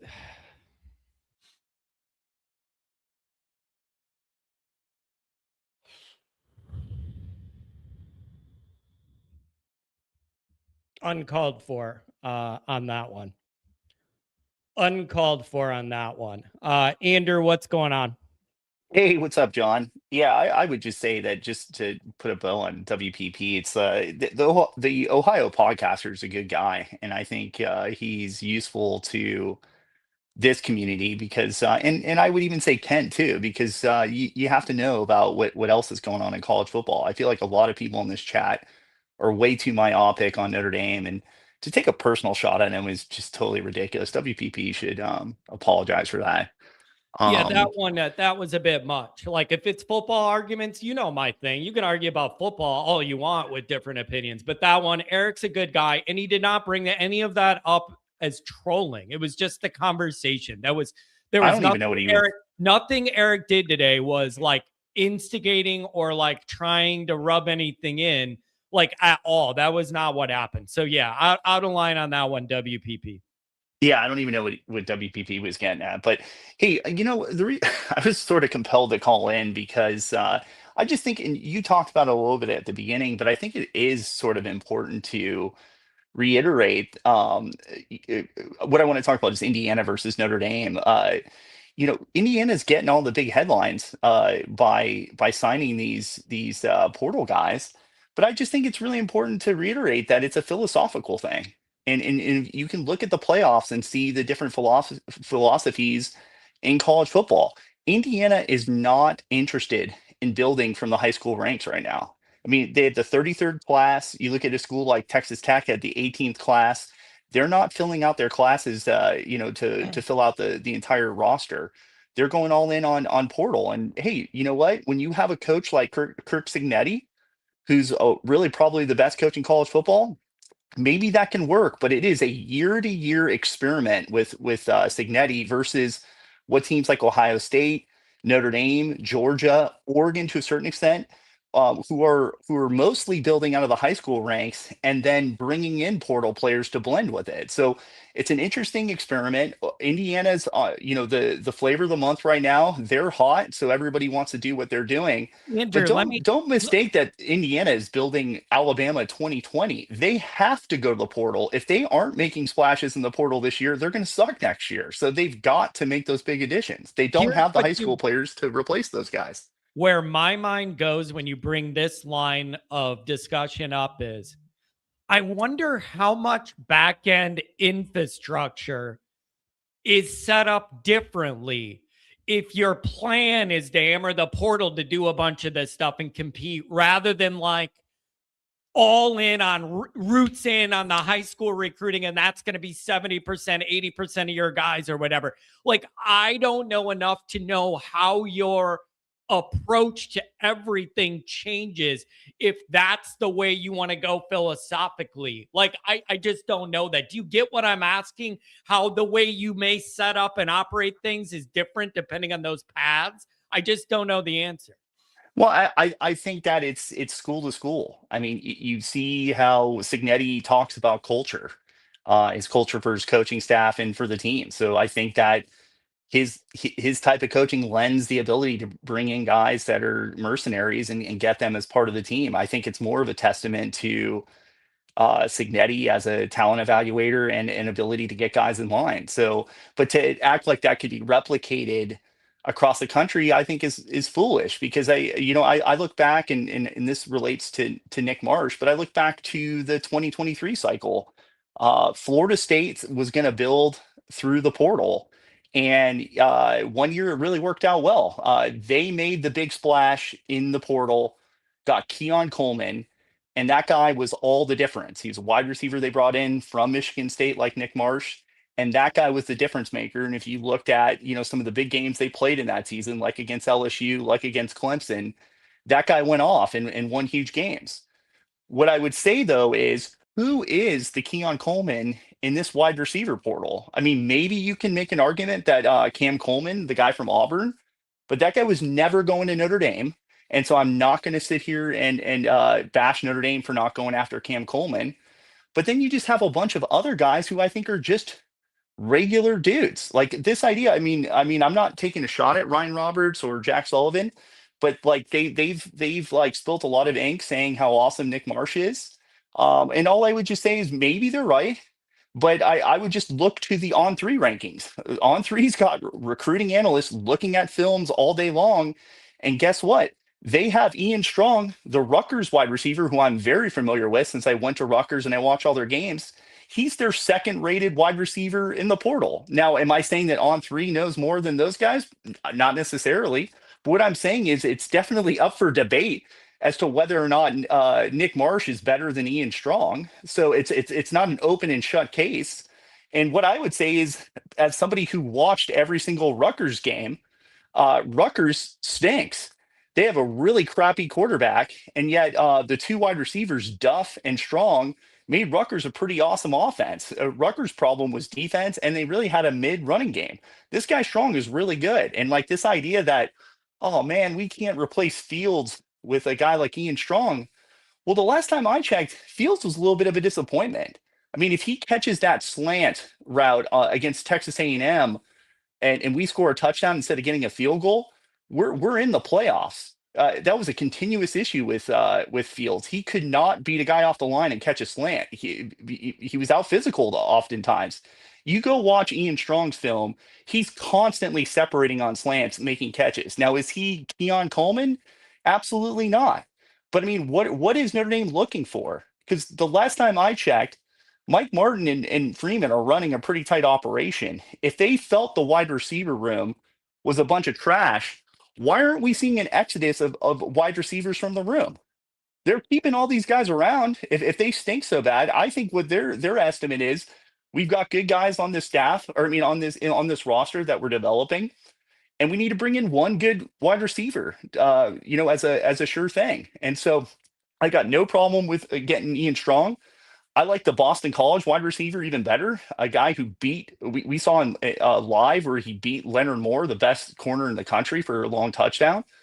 And then I would even kick the tires on Isaiah Canyon, the guy at Georgia Tech who was once committed to Notre Dame. Because every time I turned on a Georgia Tech game, that guy was making a play. So this idea that we missed out on some 5-star wide receiver Nick Marsh, I think is totally overblown. Indiana has a totally different. Indiana and Texas Tech have a completely different philosophy to what Notre Dame does, and it works out for some teams like Indiana and Ole Miss. But I mean, you could just look at the playoffs right now. Who are the other two teams left? Miami and Oregon, largely built from the high school ranks. And so it's just a completely different philosophy. So I'm not going to overreact to what Indiana is doing. If Notre Dame can land Ian Strong and bring in 2 defensive tackles, we're having a completely different discussion. So the sky's not falling. And I don't think we missed out on a Keon Coleman by not getting Nick Marsh. So I'll Andrew, just tell you all that right, right now. follow me here. See if this makes sense. What I'm gonna go, I'm gonna try and say it in a way that makes the most sense. Let's see. I don't think the reaction is about how good the guy is. I think the reaction is you were pumped up as a Notre Dame fan that here's who we're going after. And then instant one, you automatically lose 2 of the guys, one to USC and one to Indiana before you even feel like you were in the race. I don't think it has to do with the exact talent rating of the guy. It's the general concept people don't like. Whatever the talent level was, we were told it was a top target, and you didn't even get him on campus and you lost out, and people feel mad about that. Does that make sense? That's a different argument than arguing the talent level of the guy. That is more somebody we missed out on something that we thought we were going to be in on, regardless of the talent level. Does that make sense? I agree, but it's like it's weird that this happens from time to time, like throughout the years, where generally speaking, I can be critical of Freeman, and a lot of times I'm calling in to be critical to just offer a different point of view because, like, you have like just fawning coverage of Marcus Freeman. Everything he does is so great, and then at the first sign of something not going our way, like his biggest supporters are just like so critical. It's like, was it a bad first day? Did we not sign some key guys in the portal the first day? Absolutely. But to act like there aren't other guys in this portal that are comparable to some of the guys that we didn't get, I think is wrong. Now, if we check back January 16th and Notre Dame really hasn't gotten anybody, then I'll call in and say, what's going on? Are we being cheap or something? But if you can get Ian Strong at a reduced price, who's comparable to Nick Marsh, and that's the other thing too, is like everybody's just saying how awesome this guy Nick Marsh is. Tim Hyde posted Nick Marsh's highlight reel in the Patreon chat. He's just catching underneath stuff. I mean, he's not this Will Fuller type, just burning dudes over the top. So what I would say is, yeah, it's bad first day. I get the reaction, but I mean, it's just like funny how Freeman's biggest supporters immediately just turn and say, "Oh my God, the sky's falling," and it's like, who really did get signed? We weren't going to get Cam Coleman. So what are we talking about? There's other dudes, and you just look at On3's own list that are rated better than Nick Marsh that are still available. Andrew, I So, don't think yeah. people do that. I think they're on Twitter. They see some of the beat people writing, here's a list of the top targets. There's not deep research done into the film and into the recruiting rankings.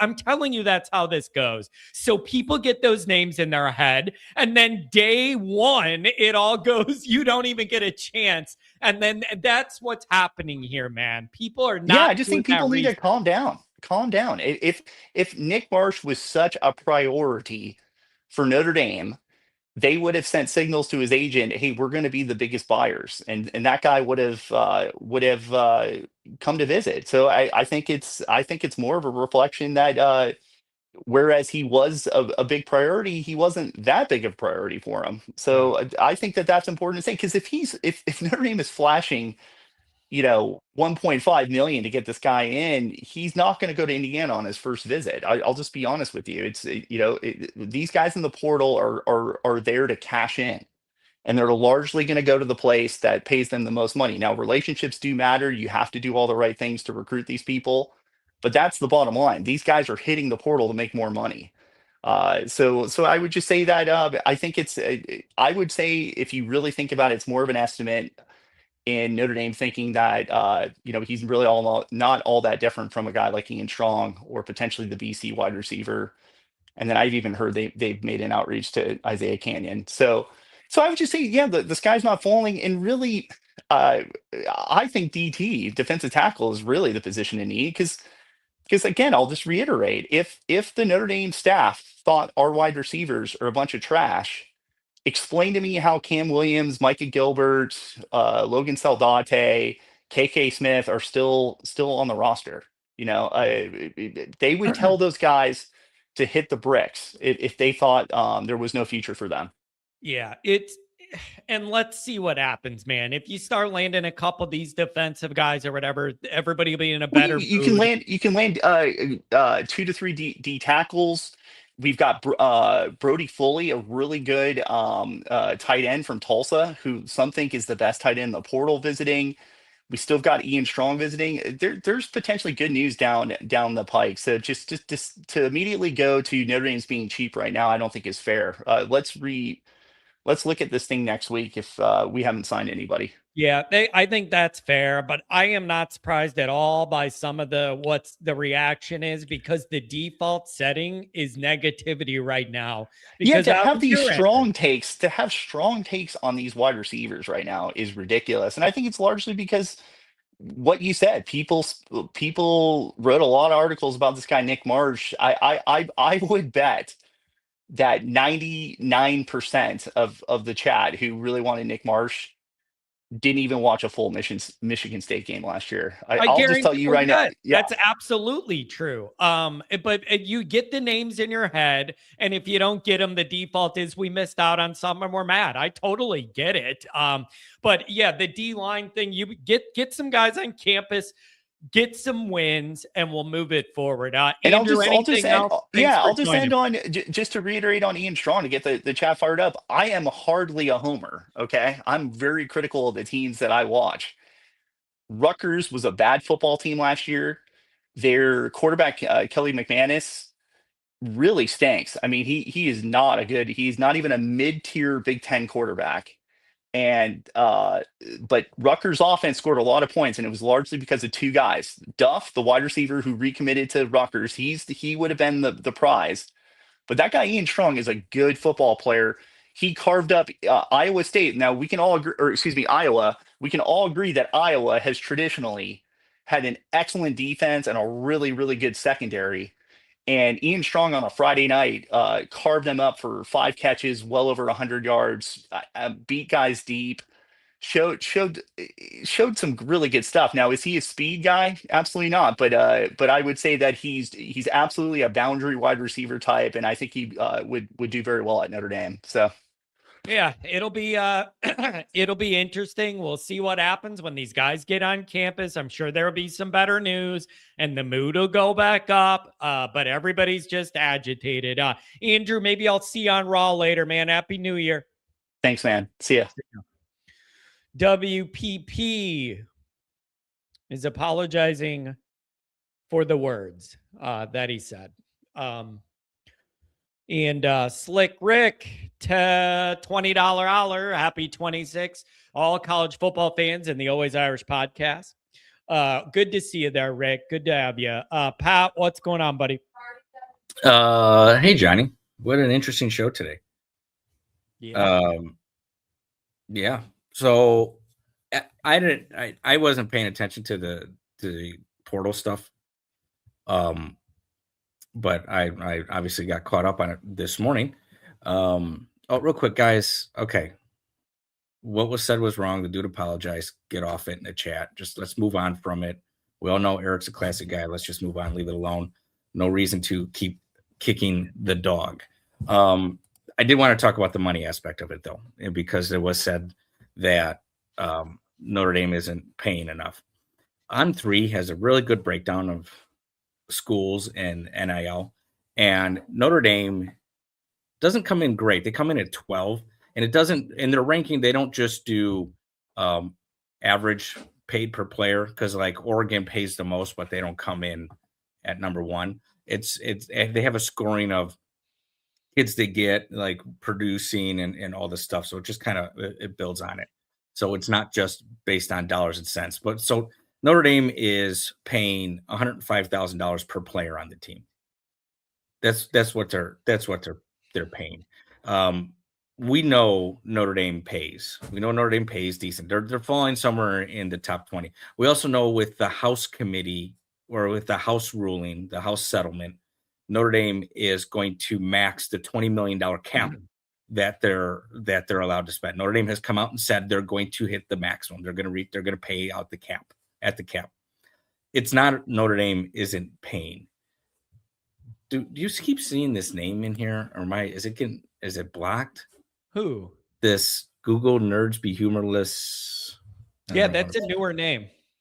Is that? Yeah. Did you see the end of that name? No, I didn't read it that far. Yeah, you might want to remove that name because he's also saying political stuff. But I don't know if he's blocking me because I can't remove him. I can't see him when I try to remove him. I just see him in two different spots. I got to show off the new bathroom. It's not actually done yet. let me go off on the bathroom real quick. So we got the vanity put in. Turns out we had the measurements wrong on the vanity. So all the electrical had to be moved. And so now I had to reopen up a wall that was, I know it's always something. Anyways. So bathroom's almost done. But as you can see, my drapes are here, as everyone wanted to see the ducks. So Notre Dame pays $105,000. They don't come in really great. They come in around 20th on what they pay per players from the collective.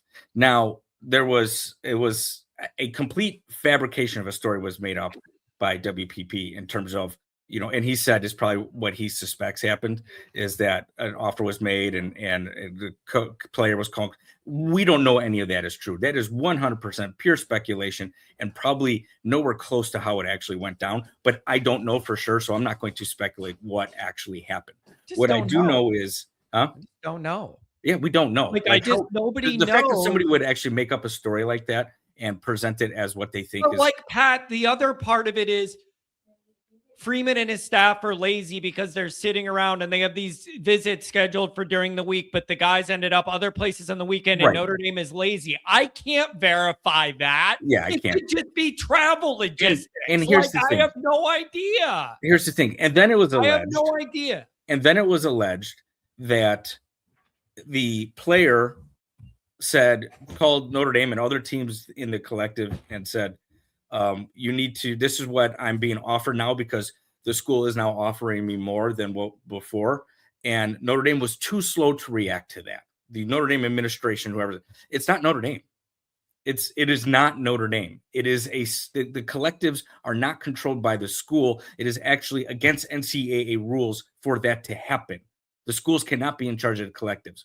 So our first collective was the Fund Collective, Friends of Notre Dame, created by Brady Quinn, which is now turned into Rally. It is outside of the Notre Dame institution.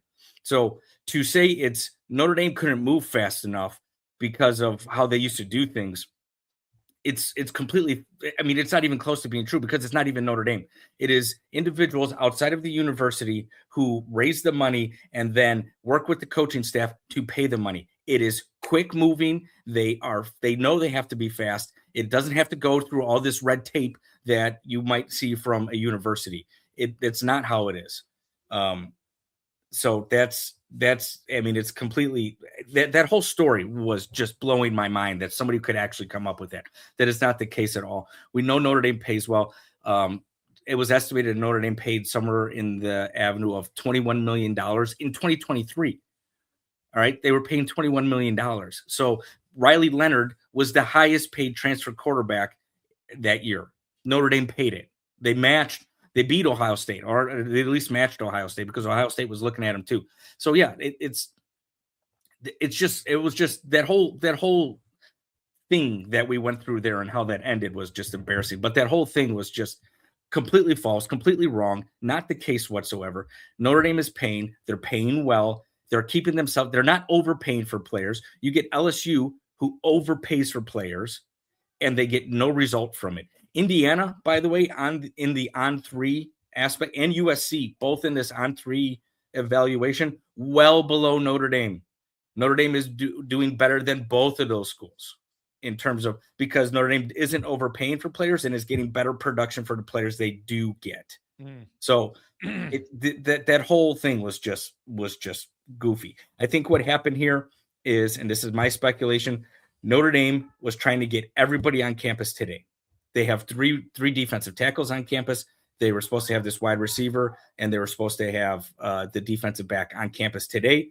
And they played the recruiting game of it's always it's best to be the last person in the room during the recruiting cycle. And in the portal process, it appears to be the best, or the first one in the room is the best outcome. And Notre Dame just lost at that. And I'm sure if those kids were on campus on Saturday or Friday or Saturday, the outcome would have been different. But Notre Dame played a waiting game and they made a mistake for it. And that's it. Do I think the fact that they didn't get a defensive back and a wide receiver is troublesome? No, I don't. I agree with Gilmore, and that takes a lot. But I do agree with Gilmore on kind of his assessment of the whole situation. And I think Notre Dame has just recruited well, both in the defensive backfield and the wide receiver room the last few years. So they're up and coming players ready to start to participate in this program. And so I'm not sweating that. The hole I see is the defensive tackles. You have not recruited that great. You got maybe 3 defensive tackles with Elijah Golden coming in. Donovan Heinisch is gone because of his injury, and you lose Gabriel Rubio, and you're losing a whole bunch of guys on the defense. I'm talking to defensive tackles, not the edge rushers, and you're just not replacing them as fast in the recruiting process. And so I think that falls squarely on Freeman and Al Washington. And this new coach that they're bringing in, while he's considered to be a fantastic defensive line coach, I'm going to give him credit where credit is due, he's not known as a recruiter. So we're not fixing the problem. Personally, I was hoping he was going to hire Coach O at Orgeron. So because he's just a maniac, he recruits like a maniac. He recruits down south. Personality recruits itself. Yes, and I would love to try to see your voice keep up with that guy. Yeah, no kidding. Could you imagine? But I do mean that. He's one of the few guys that his personality sells you because he's just fun, Yeah, for sure. That would have been an awesome hire for me, because he's a fantastic coach, and he's a fantastic coach, and he's a great recruiter. Hey, Pat, what I think this comes down to is not my first rodeo, man. I make a living feeling out the vibe of the Notre Dame fan base. Everybody was already mad because of everything that's happened. You got excited about the portal, and then it felt like 2 minutes into it, you lost out on guys that were on the top of your list. Honestly, everybody's mad. It makes perfect sense. Honestly, if you're a Notre Dame fan right now, you just feel like you're just getting repeatedly kicked in the nuts. Yeah. You got kicked in the nuts with the playoff. Well, you got kicked in the nuts to open the season. You got kicked in the nuts with the playoff. You got kicked in the nuts with the Freeman rumors. And now you're getting kicked in the nuts again with the way the portal opens. But it's all perception. At the end of the day, it's all perception. And like, I don't care about the bowl game stuff. That's just noise. It's just noise that people get to make. And it's just stupid. But at the end of the day, I still think that this is probably going to be the best Notre Dame football team I've ever seen in my lifetime. It really is. And I am super excited for next year. I just think with what's returning is if Bryce Young can put on 35 pounds and slide into a defensive tackle spot, and Elijah Golden can be a freshman stud, maybe there's, or they get these 3 kids or a couple of these kids that are on campus today, maybe there's hope for it. But I am just still super excited about next year. I look at Marcus Freeman, like I said this before, Marcus Freeman isn't a guy that loves winning. He's a guy that hates losing. That's his MO. He hates losing. So every season has had an obstacle for Freeman to learn from and to become better with it. And I think we just saw the last one. And every time you see one of these things happen, you get that never again. And I don't think Notre Dame has the slow start. I don't think Notre Dame has the September loss. I think Notre Dame blows the doors off of everyone next year. Yeah, I think Notre Dame is a unanimous number 1. Now, outside of Indiana, my concern for Notre Dame or any team really is I don't want to buy. They're 1-7. Buy teams are 1-7 in the playoffs. Yeah. Yep. I said this last year. You don't want that buy. You want to play a home game before you go into that next game. 1-7, and it doesn't surprise me because Alabama was a fraud. And Oklahoma was a fraud. So it doesn't surprise me that Indiana actually won. But that data is adding up quickly. And it isn't just that. When you can see the team that's more sluggish having to knock the cobwebs out, like you can see it happening. Yes. So it may look yeah. like the easier path, but 1-7 tells me it's not. Man. So that's my man. thing. It's so I don't know, man. This is just an interesting dynamic. Everybody's default setting is to be in a bad mood. I think if you're a Notre Dame fan, it's a new year. You need to be excited. You have one of the best classes in the country coming in. Players are transferring out, not because they're not good, or not because they don't want to be here, but because they're being told they're not going to play. Yeah. Yeah. This is probably the most excited I've been about a football team. Yeah. Most. It's I can't wait for August. I get what you're saying, but I understand why the vibe is what it is. I totally get it, but very good perspective. Pat, I don't know, man. It's always something in Notre Dame land. It's always. And hey, Eric, we love you, brother. Thanks for your contributions, even though you're an Ohio State fan. Yeah, I'm with you. Hey, Pat, have a good day. And tell Lauren I said I saw her walking around the background before you were on. Yeah, See ya. we'll do. Later. Happy New Year. Man, Eric's a good dude. I like that. I love him personally. It's that bothers me still. All right, you guys, I got to get out of here. There's like 20 people waiting to talk. I don't have the time. Kids still home from school. They don't go back till tomorrow. And we went an hour and 20 minutes. We're going to do this again on the Raw tonight. And then everybody else come back Wednesday. I see a lot of the names. I'll get you on if you didn't get on. But you guys are great. Thanks for the donations. We'll see you on Raw tonight. And then Wednesday, come back. We'll get you on if you didn't have a chance. Thank you guys.